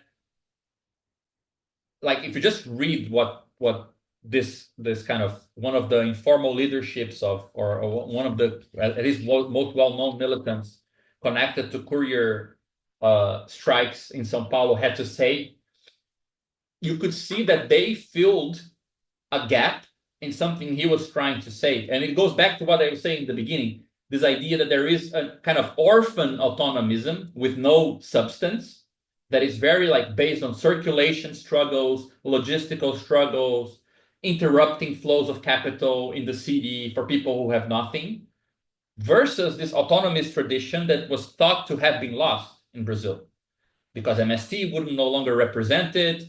There is no sense of wanting land. There's no reason why you should think autonomy in a positive sense. And it was really amazing to see the convergence between some figures, very precarious, peripheral militants, going there and saying, holy shit, this is the thing I was talking about. This is what I thought this is what I knew, I didn't know I wanted. And I felt like since then, for me, it made a click that there is a very complex but interesting convergence between this type of autonomy movement connected to the land, which is not exactly like, it is an anti-work, it's an anti-production model of land autonomy, because as we said, it's not based in treating the land neither as exchange value, but also not as a resource in the mode B sense. They try to refer to something else. But in their case, when you say neither capital nor state, you still have something positive to say. You can say, yeah, all these peoples here, they do something else, right? Whereas in the city, when we say neither capital nor state, there is no content to what we're saying because we have nothing. We rent stuff. There is nothing below property. It's just a void, right? Or the body, your own body, or something like this. So there is a strange kind of mirroring where in one case, in the urban sense, when you say, let's get rid of the illusion, both of kind of capitalism, but also of a work-centered politics that is leading towards development, right? And full employment. Let's have an anti-work politics. But what does that mean in a city? That kind of means the void. That means like the black hole, right? There's nothing there. And what there is very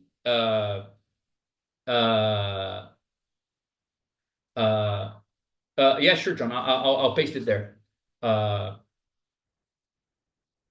but I feel like there is something that looks like a lack of substance, and then you have like a metaphysics of what is the thing that is neither capital nor state, because it can't be communities, mutual aid, because these things look like this is what the state does. It gives us like social security. It manages this crappy life. So we're stuck because since political community doesn't mean anything concrete, it means something very fragile. Urban politics can't really give the kind of the bigger vision of what it means to reject at once capital and state. The forms of community we have to talk about, they're also very crappy, right? I mean, what are we going to talk about? How great it is to relate to people within political movements. It's terrible. So it's not like we can give that back. Whereas in their case, they have some substance left.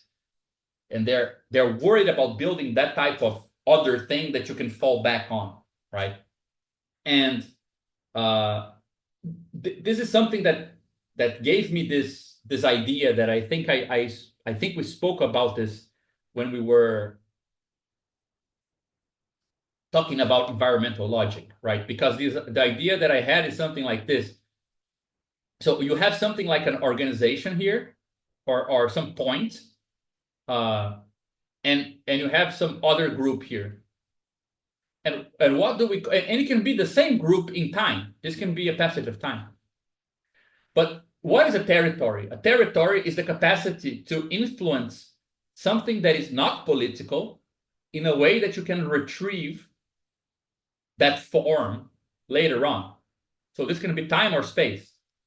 So, for example, one organization can to give them a almost obvious example, if we share a piece of land, right? If this is land, I can cultivate something and later on I can eat it. Or I can cultivate something that both you and I can eat from, right? But this idea of territory, it applies to anything. It doesn't need to apply to land. It just gives you a good logical reason why land is better than other things. So, for example, some organizations can trust land as a propagator of politics. We're struggling to survive. Well, if we cultivate things, we can survive, politically speaking, in the way we were talking about, like autonomy and sovereignty. If you are a big party, you can substitute land for rules. Rules are a way that we can inform something that, for example, will constrain others later on, right? And if you don't have an organized structure that you can at least, let's say, cultivate rules, you can cultivate like a language, which is something even less than a rule, and it can propagate something for you. But there is kind of an exchange here, right? It's very hard to cultivate land, but it's also more enduring.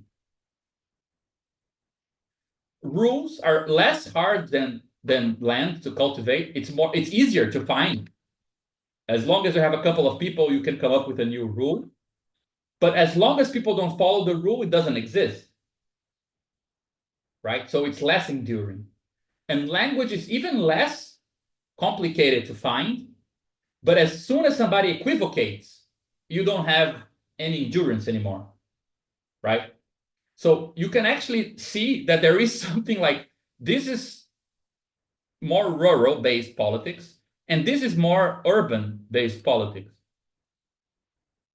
And of course, for example, you have better things here. Some people would like to put memes here, like Renzo,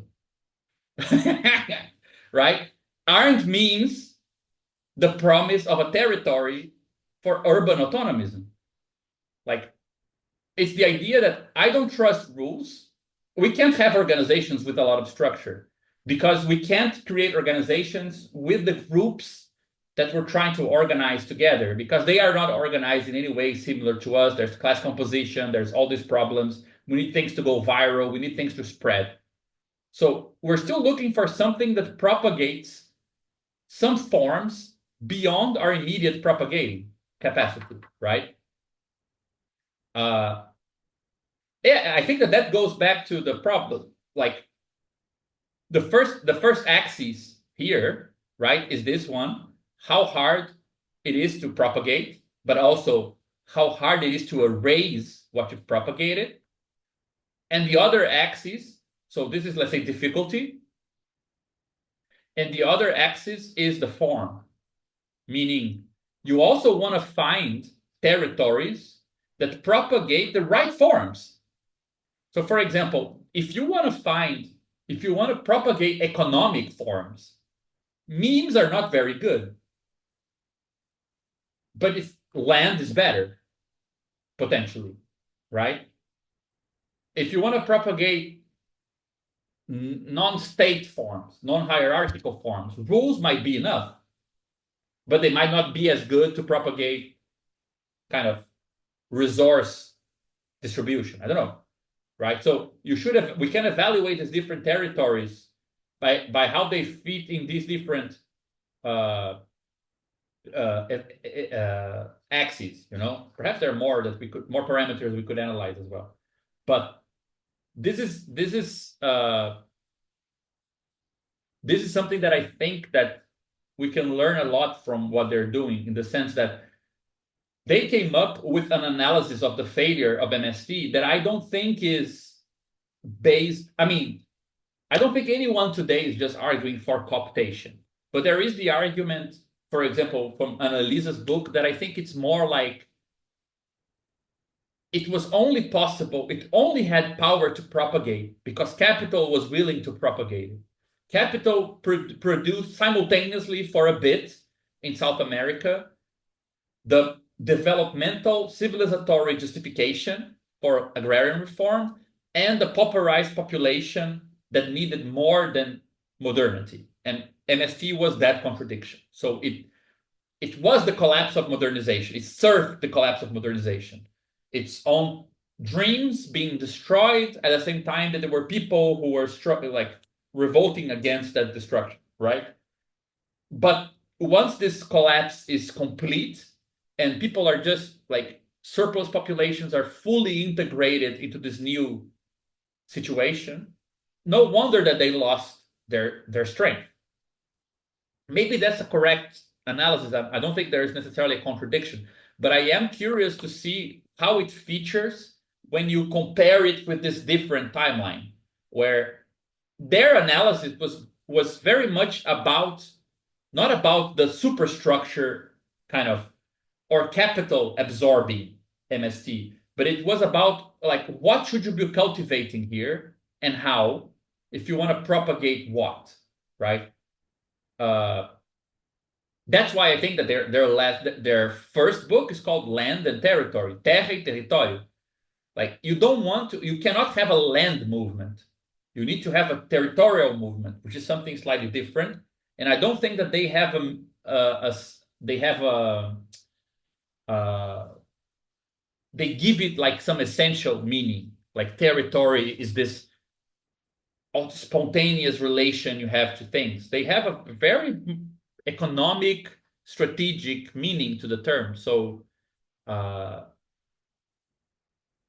I don't know. Like I really really wanted to compare this timeline that leads from MST to the crisis in MST, to creation of Teia, which is born. It appears in 2011. To the creation of MPL, and the like 2011, the letter of the 51 leaving MST, how that influenced like the discussion of you know new autonomism in Brazil and so on. Like I think would be really interesting to see those two things kind of side by side. But that's it, guys. I just had the timeline. That was pretty much all I had, and some Google Translate.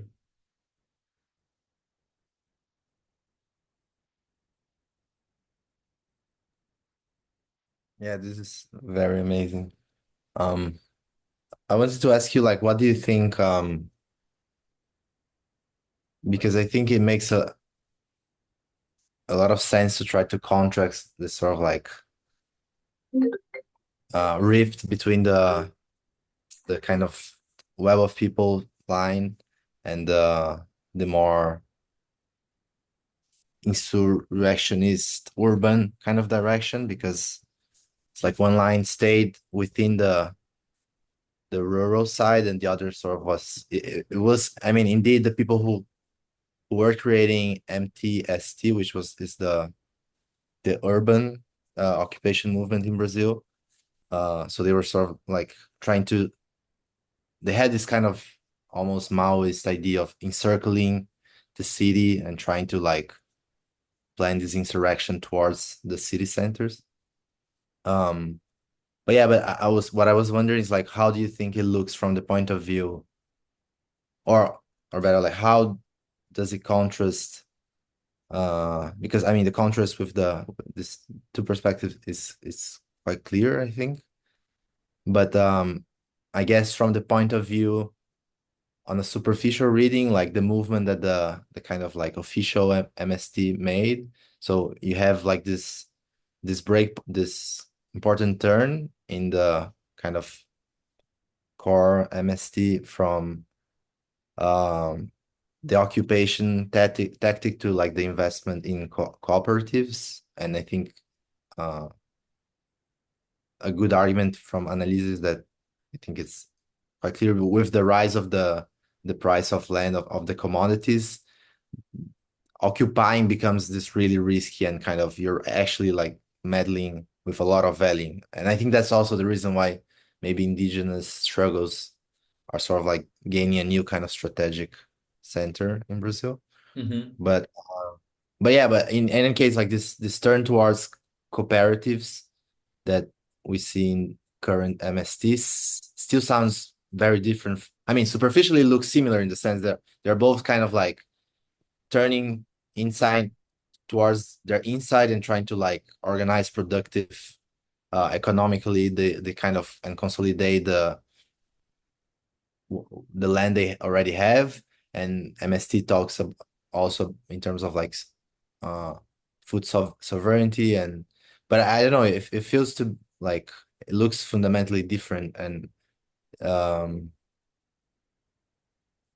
I'm not sure, like it has this it doesn't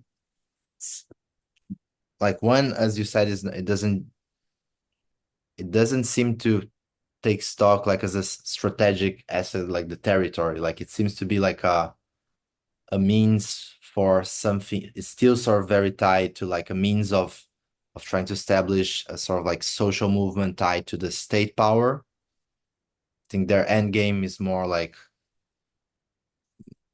getting hold of governmental policies, right? I Yeah. think. And their role and also their sort of like movement towards the city with the selling and sort of also taking hold of distribution lines like here, which it could look like what Teia is doing with wanting to control the process. It's the way they also justify is sort of like appealing to the middle classes and kind of it's a more Yeah. as it's right.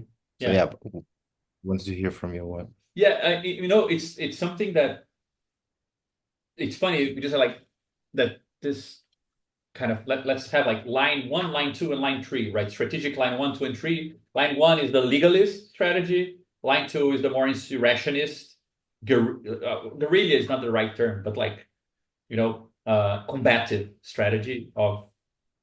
And then there's this third line, whatever we want to call it. I would call it the sovereignty line. It's funny to call the second line Maoist because it's Maoist in a tactical but not strategic sense. It's Maoist in the sense of, well, what is the Marxist land politics? It's definitely not Soviet. We've never seen large scale agrarian politics in Soviet Union because it was already state politics once they got it, right? Uh, like Russian agrarian politics is the populists before the revolution, right? So the model for agrarian popular politics is kind of Maoist if you want to take like the big example. Even Cuban is not exactly that. Like it perhaps imitates a bit more of the you have like guerrilla, you have peasant culture, but then you take the state, right? Uh, Whereas I think that it could be argued that the third line is the most Maoist one because they're saying like uh, you need to start from peasant culture. You cannot start from revolutionary culture. So we need to see what people want to do once they have their resources, right? And it sounds to me like there's both things in the Maoist kind of canon. There is this kind of proactive attack mode of encircling and doing, going towards the cities with this kind of uh, army strategy, but there's also the retreat moment of the Red Army, right? To kind of preserve power and build it, which I think that's more like what they seem to be doing Uh, I think that they would describe this as a moment that they can step forward. It's stupid to step forward when you don't have the resources to beat your enemy. They speak a lot like that. And also, Mao is the only Marxist that and communist that I saw. I asked about a bunch of these guys to Joelson. Is the only person he had nothing bad to say. He was like, "Yeah, fuck Trotskyists, Leninists. I don't give a shit about any of this." I said, "What about Mao?" And then he changed the topic. Like, look at this tree here. I think that they have a. If there were any kind of reference in that sense, I think it would be this kind of strange Chinese vibe that they have. Uh, but one thing that I was gonna say is that for me is also very curious. It's a double aspect uh, that I think is really really interesting. The first is the economic. If you look both the movements we've been getting to know more now that have more of an agrarian feel, which are Web of the Peoples and the Popular Communities movement. They're not afraid of money. Like they Teia dos Povos, they have an explicit text where Joelson says people traded things a lot before capitalism. Capitalism is not trading. Capitalism is trading for profit. That's something else. And which I take as a way of distinguishing production value and capital. Capital is not, that's a reason, there is a reason why it's called capitalism and not valuism, right? Like it's not just the reign of value, it's the reign of valorization, which is something different. Uh, and I feel like they have such a clear sense of sovereignty as kind of this parameter for politics that if you achieve sovereignty through selling chocolate, if you treat middle class militants in urban areas as consumers and you give them political tourism, they don't give a fuck. Like they're not embarrassed by the existence of commodity exchange. I find that something similar with MCP. MCP also doesn't give a shit. Clearly, they're not capitalists. Clearly, they don't cherish it. They don't find it amazing. Oh, this is the future. This is when we're at our best. But they're not measuring their radicality by how explicitly and immediately they avoid any economic planning, economic strategizing, or anything like this.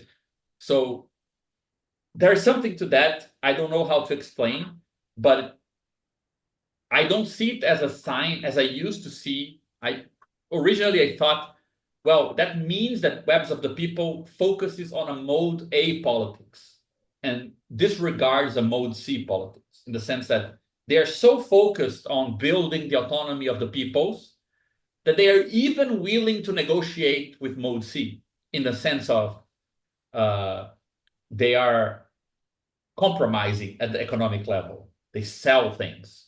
They have productive activities. They build a chocolate factory, something like this. Versus the line 2 of MST, which felt to me to be the one that has the clearest sense of a mode C struggle. We are outside of mode B. We don't want to be in the state, which is the first line of strategy. We are outside of the state, and we're going to use this externality to challenge capital and kind of capitalize on all the different worker struggles that we can organize from these new territories, right? So it felt to me like that was the most explicit mode C intervention. And these days, I'm not sure that's the best way to describe this because there is a difference between interrupting value and submitting value to something else.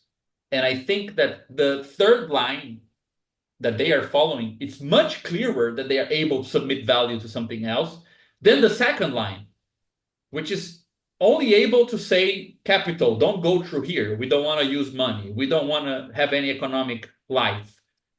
Kind of bypasses.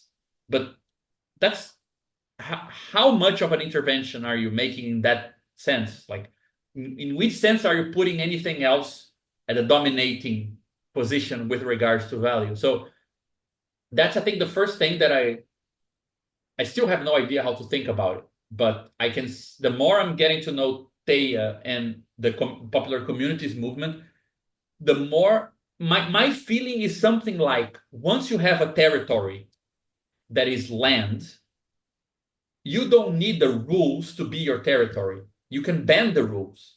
And when you can bend the rules, you can bend the value form.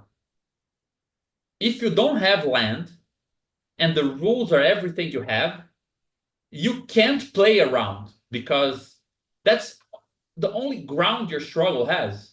So the only way your fight against capital can appear is withdrawal, right? So almost like the best thing we can do is not use money, not exchange anything. That's as Mhm. far as we can go outside of the value farm if we have no other ground. If you have something else to measure your struggles through, then you have like more resources to see when you can negotiate and when you can't, right? So that idea of territory and like how it propagates, what it propagates, and what it is being grounded on, I think helps to understand why urban political movements think that the fight against capital is a fight of rules. It's almost a normative fight. Like prove that you are. I mean, strategically, tactically, you're interrupting capital flows. That's very explicit and very purposeful. But organizationally, how do you propagate that interruption? By avoidance of value form.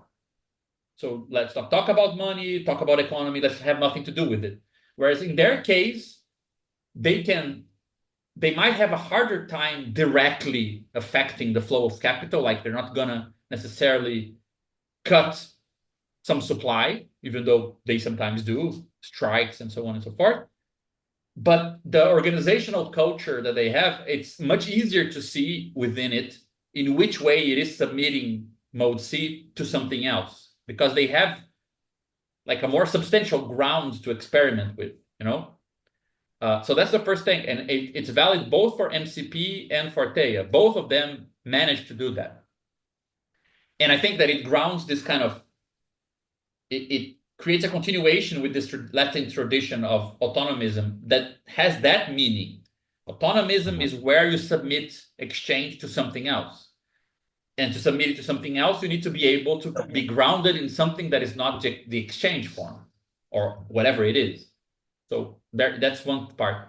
And the second part, which I think it's very impressive, it's also something that both movements have that I think are distinct from a lot of urban movements, which is the role of dissimulation.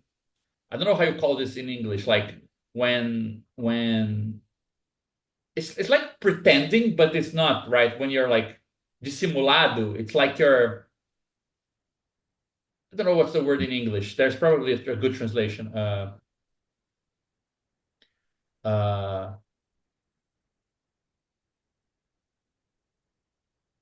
is this yeah covert disingenuous or Really, dissemble is a possible.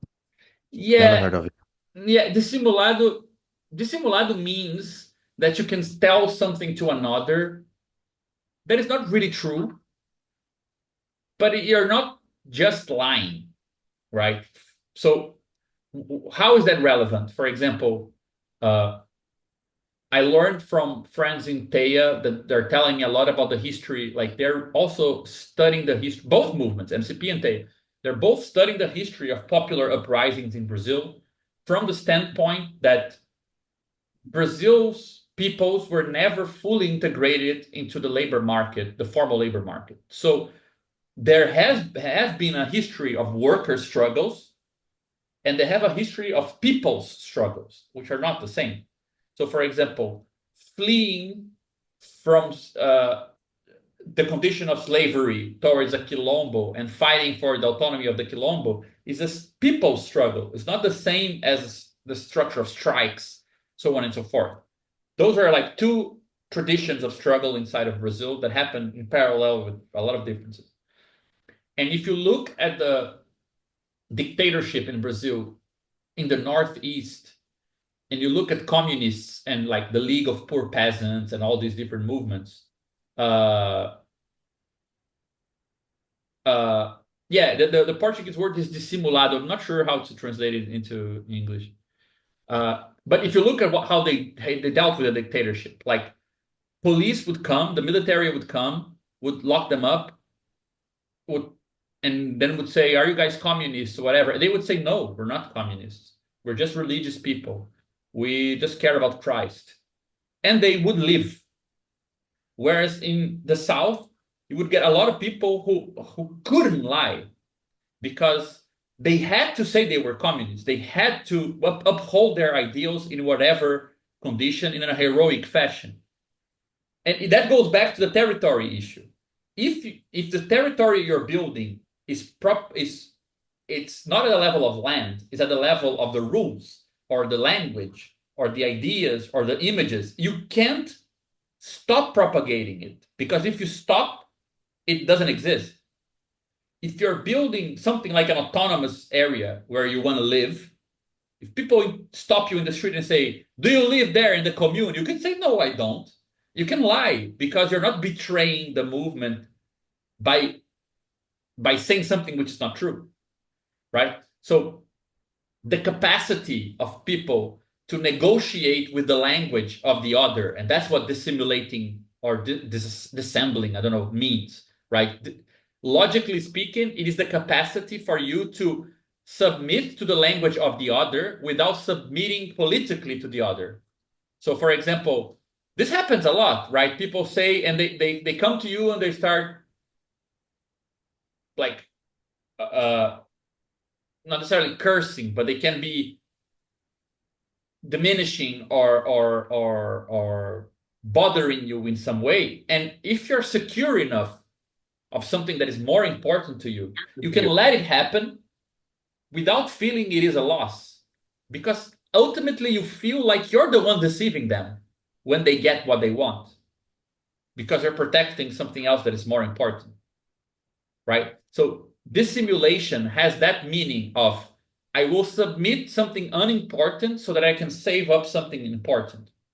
Now, urban Southeast politics in Brazil, you don't get to do these two things, because the only thing people are trying to take from you is also the most precious thing, because there is no deep grounding to the organization, the organizational practices, the organizational leaderships, the catchwords, the images, the values. Those are the very things you need to defend. There is nothing that can propagate those things beyond the performance of those values, right? So there is something about the logic of political territory that is also playing on the convergence or divergence between these things. You can have territories that can propagate good politics beyond you. So even if you betray the movement, the thing you're building doesn't. And when you're very poor organizationally speaking, when you don't have any robust territory, your performance of the politics and the existence of the politics is the same. And as soon as you stop performing it, it doesn't exist. So if you're truly committed to that politics, you need to go all the way to the end with it, right? And you can see this even, I was talking to some friends of mine from the transfeminist movement in Brazil, and we were talking about how this is a good analysis for a lot of the plight of transfeminist struggles in Brazil, for example. Because if you don't have the means to organize, you don't have even the safety of your own body, what is the territory of struggle that you have? It's mostly language and discourse. So people need to police themselves over how they talk to each other and guarantee that you're performing the exact politics all the time. Because if you stop, there's nothing left. You know, like Preciado talks about this in that Orlando movie. Like the poetry, the imaging, all these things, they're not secondary things hiding the real politics behind. Because if you're dispossessed of the means to propagate your life world, and so on, you're more and more restricted to whatever means you can find. But then this can create almost like a tragic compulsion to perform and to be politically active all the time, because if you stop, you don't have anything anymore. And I'll just end on this point, because this was the thing that really gave me like a click in my mind. When I was at Terra Vista, we met, they were doing a specific activity. They for the last 3 years, I think, they were welcoming a particular indigenous tribe called the Machacali. That's how you write it. The Machacali, they are an indigenous people from Brazil that they have a long history. They suffered a lot. They were given a piece of land in the demarcation process that is totally barren. It's like just uh, grass for cattle. It has no forest or anything. But the Machacali have a very profound relationship to forests. Like their sense of personhood is very much connected to the type of animals and types of trees that exist in the forest where they were for hundreds of years. So they were dispossessed of this grounding for their sense of personhood. What was the grounding that was left? Is because they created a lot of chants for the to celebrate the creatures in the forests and the trees and the process of extracting things from the trees and so on. So what they do today, which is very, very tragic, it's beautiful, but it's also really sad and tragic, is that they need to sing every 5, 10 minutes. They sing something from this big kind of archive of songs they have. They have like songs celebrating 20 types of bats, songs celebrating 10 different types of trees of a similar species, you know? And if they don't sing these things, they have no land anymore because the actual land that they have is not a territory. There is nothing that is relevant to them is propagated by the place they live in. And it was crazy. I was looking at them there. It's very annoying because you're talking to people, suddenly they stop and they go sing, then they come back. They're talking to you, they stop, they go, they sing, they come back. Like it's almost like you're going to get to breathe and you come back. It's really crazy. Uh, and suddenly I realized like this is me. Like this is when we do politics. That's how we are. Like we have nothing. We have no grounding. There's nothing that propagates our politics spontaneously. If we don't perform it, it doesn't exist. You know, if I were put in a spot and people ask me, "Are you a communist or not?" If I said no, today that's not true. I would feel like there are things that exist that I'm connected with, regardless of what I say. But to some degree, it's like compromising something, right? So it's almost like the territory for modern subjects is your speech. Like if you rent the place you live, you're charged with separating yourself from your family and not being like them. So kinship bonds cannot be the territory of who you are. Commodities are all rented and just passing by you. Property is all leased and borrowed. What do you have that propagates subjectivity? It's speech. So Yeah. so pretty much that's where psychoanalysis came from. I realized, it's Yeah. it's just an effect of this. It's like this the cheapest territory. Uh, Yeah. I was, I mean, I'm reading about the early history of the Ch communist China, and I was it started with a literary movement, right? It was like sort of like Chinese Enlightenment, and the first kind of demand they had was to change the alphabet that they used, not the alphabet, like the writing, from the sort of traditional uh writing to the oral writing, so that more people could use. So, uh-huh. so operation at the level of speech and writing, and of the material like basis of reproduction of the kind of anti-Confucian movement was speech, right, and language. And I mean, it also, I think there's like the role of intelligence and students and professors, they formed like this kind of the revolution. I think there could be a reading of how the revolutionary class is this class that reproduces itself through language, right? Like what you like, what do like militant groups, like for example in the career strikes, like what did we do when the ebb of the movement arrived? We go back to study. We do like Mm-hmm. Mm-hmm. and And this I think goes back to something that I used to talk a lot with Victor during the strikes of how we realize how the reproduction of the like, and we talked about the right the medium of, because for example autonomous urban autonomism, if you want to call it like this, reproduce itself, it sort of has to negate through gesture, not only to through speech, but also through gestures, the state and what and the value logic. It has to resort to this sort of like mode, like it uses culture and sacrifice, I think, to reproduce itself, right? Yeah, that's a good point. Yeah. And it's this very sort of like, yeah, there's, I mean, it's this very, on one side, unstable. It depends on this kind of propagation of this discourse. But I think we have to sort of like tie back to the fact that it is an urban kind of uh move thought, right? So we don't have this kind of movement towards the city of the second line. Then the question I think becomes like, then what is the kind of more tangible, material, social kind of substrate that we can find in cities? Because, and yeah, that's why I think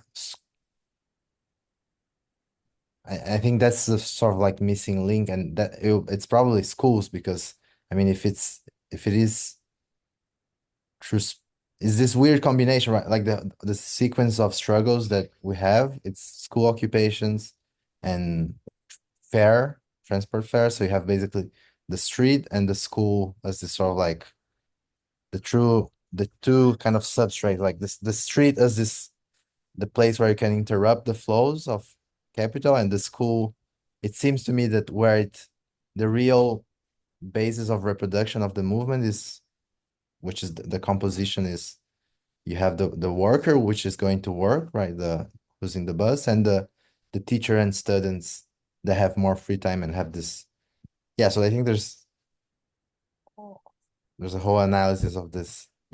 No, I totally agree. But you know, like my impression is that, uh, for example, what I think you And in just a just so that's, I think that's maybe the reason why dissimulation is hard, like it's harder for this kind of, because they cannot, they only have language, so how do you dissimulate language itself, right? You have to Mhm. have, there's something Yeah, about I it, think and that I would say, like, if what has been, like, there are two territories that propagate, at least in Brazil, but I think it's a bigger example. Like, in the 20th century, what have been the two big territories for revolutionary subjectivity? Literature, but in the sense of, like, how do we know of Lenin? Texts. yeah, Like, how did the student occupations develop in Brazil? Getting Chilean texts for how to occupy. That's a territory. That's a propagation of a Chilean, Argentinian, Latin American student movement to Brazil, right? That's, like, say, the more autonomous territory has been, like, passa palavra, yeah, independent media, like the role news, of the journal in general, the right? role Like of the to, journal. Yeah, I think, like, journals are where we keep militant workers' inquiries alive, lessons from previous struggles, and so on. And the more institutional left is rights. Like, people can point and say, "Do you know why you have women's votes? Because of the left." So it's propagating as well, right? Of course, those are two. There are pros and cons to those types of of of territories, right? But they are good examples of the type of uh, things that record and propagate political traits of revolutionaries, right? It's hard to find others like that, perhaps.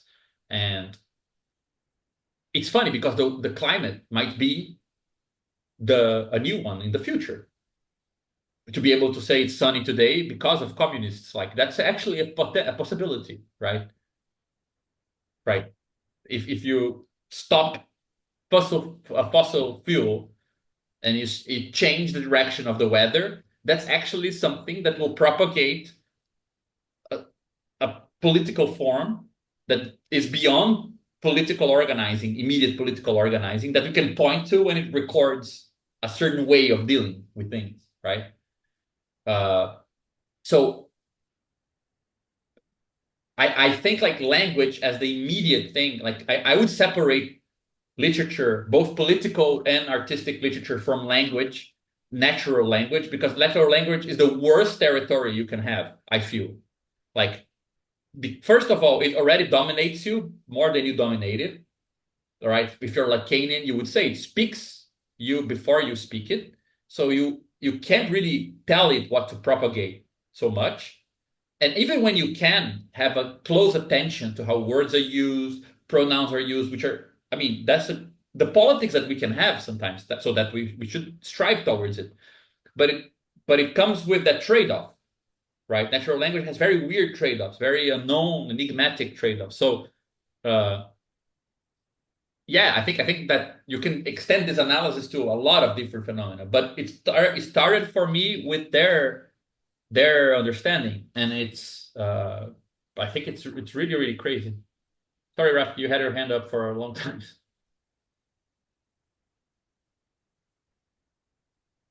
Yeah. Uh, I wonder if like the one thing that I uh perceive as important is also talking about the commodity of the land. I mean, not only the land, but what type of commodity that also planted on the land. Like, because I also research, so I taking notes, so I don't like getting astray. So it's like there is one typical kind of resistance in terms of agrarian like changes that happens in Indonesia also, that also uh, like touching the idea of commodity producer. I mean, like uh, I wonder if like cacao and another kind of type of commodity producer that is like actually like not subsistent of in itself. It's like used as a commodity to yeah, you need to sell this and change it to a more subsistence kind of commodity like rice and another kind of Hmm. type of commodity. So I wonder if also time could be also uh, a factor in here, because like I researched on a specific village which all of those peasants is accept the land deals because of in I wrote on the chat about the futural mode of thinking about whether they want to also pre like the idea of thinking about their children become peasants also. Hmm.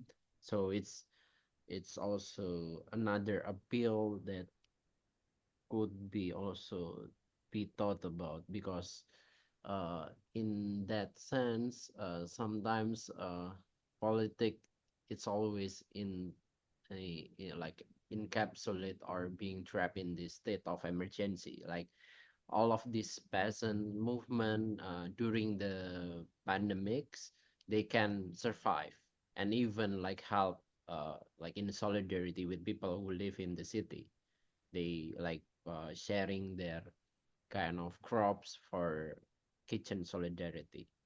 But in aside from those kind of specific moment of crisis, we don't get those kind of type of yes, like sovereignty in a way. Because if we talk about language in term of law also, in specifically like in Indonesia, when some project turn into national strategic project in the law, it's also changing the way we perceive how we could manage the land. Like at first the land could be used as kind of for farming and other kind of needs, but it could turn into airport city. Aerotropolis, another kind of type of the use of the land by using the idea of language, where like we also could also use those kind of language as uh like planes of resistance, or the like where we could also resist, but also it's easily being like yeah appropriated by the state. Mm-hmm. The second things, it's also connect with the uh Renzo question about what appeals to be like how these people who live in the periphery or living in the not in the city could appeals to the like city people, that also to brought up the solidarity aside from crisis. So I wonder if like Mm-hmm. in this kind of like intertwining idea about emergency, but also the idea of futural tense, like in prolapses, how we deal about the future. It's also it's connect with the idea of the land. So land itself is not necessarily being Yeah. uh, like an yeah, it's not in a way, it's very also muddled in a way.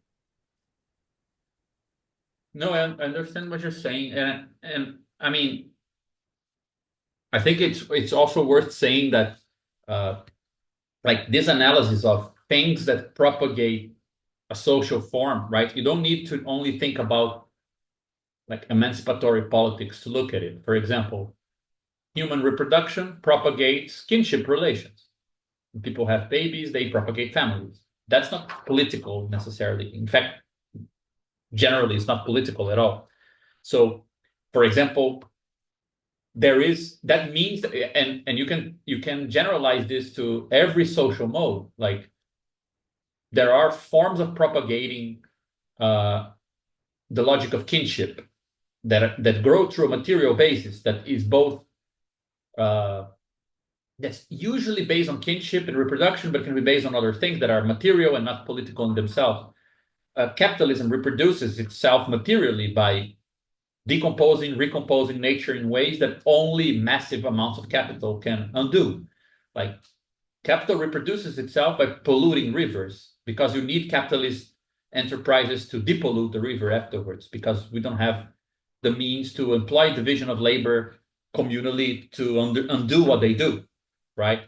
And the production of things for particular uses, like a knife, only cuts through tomatoes.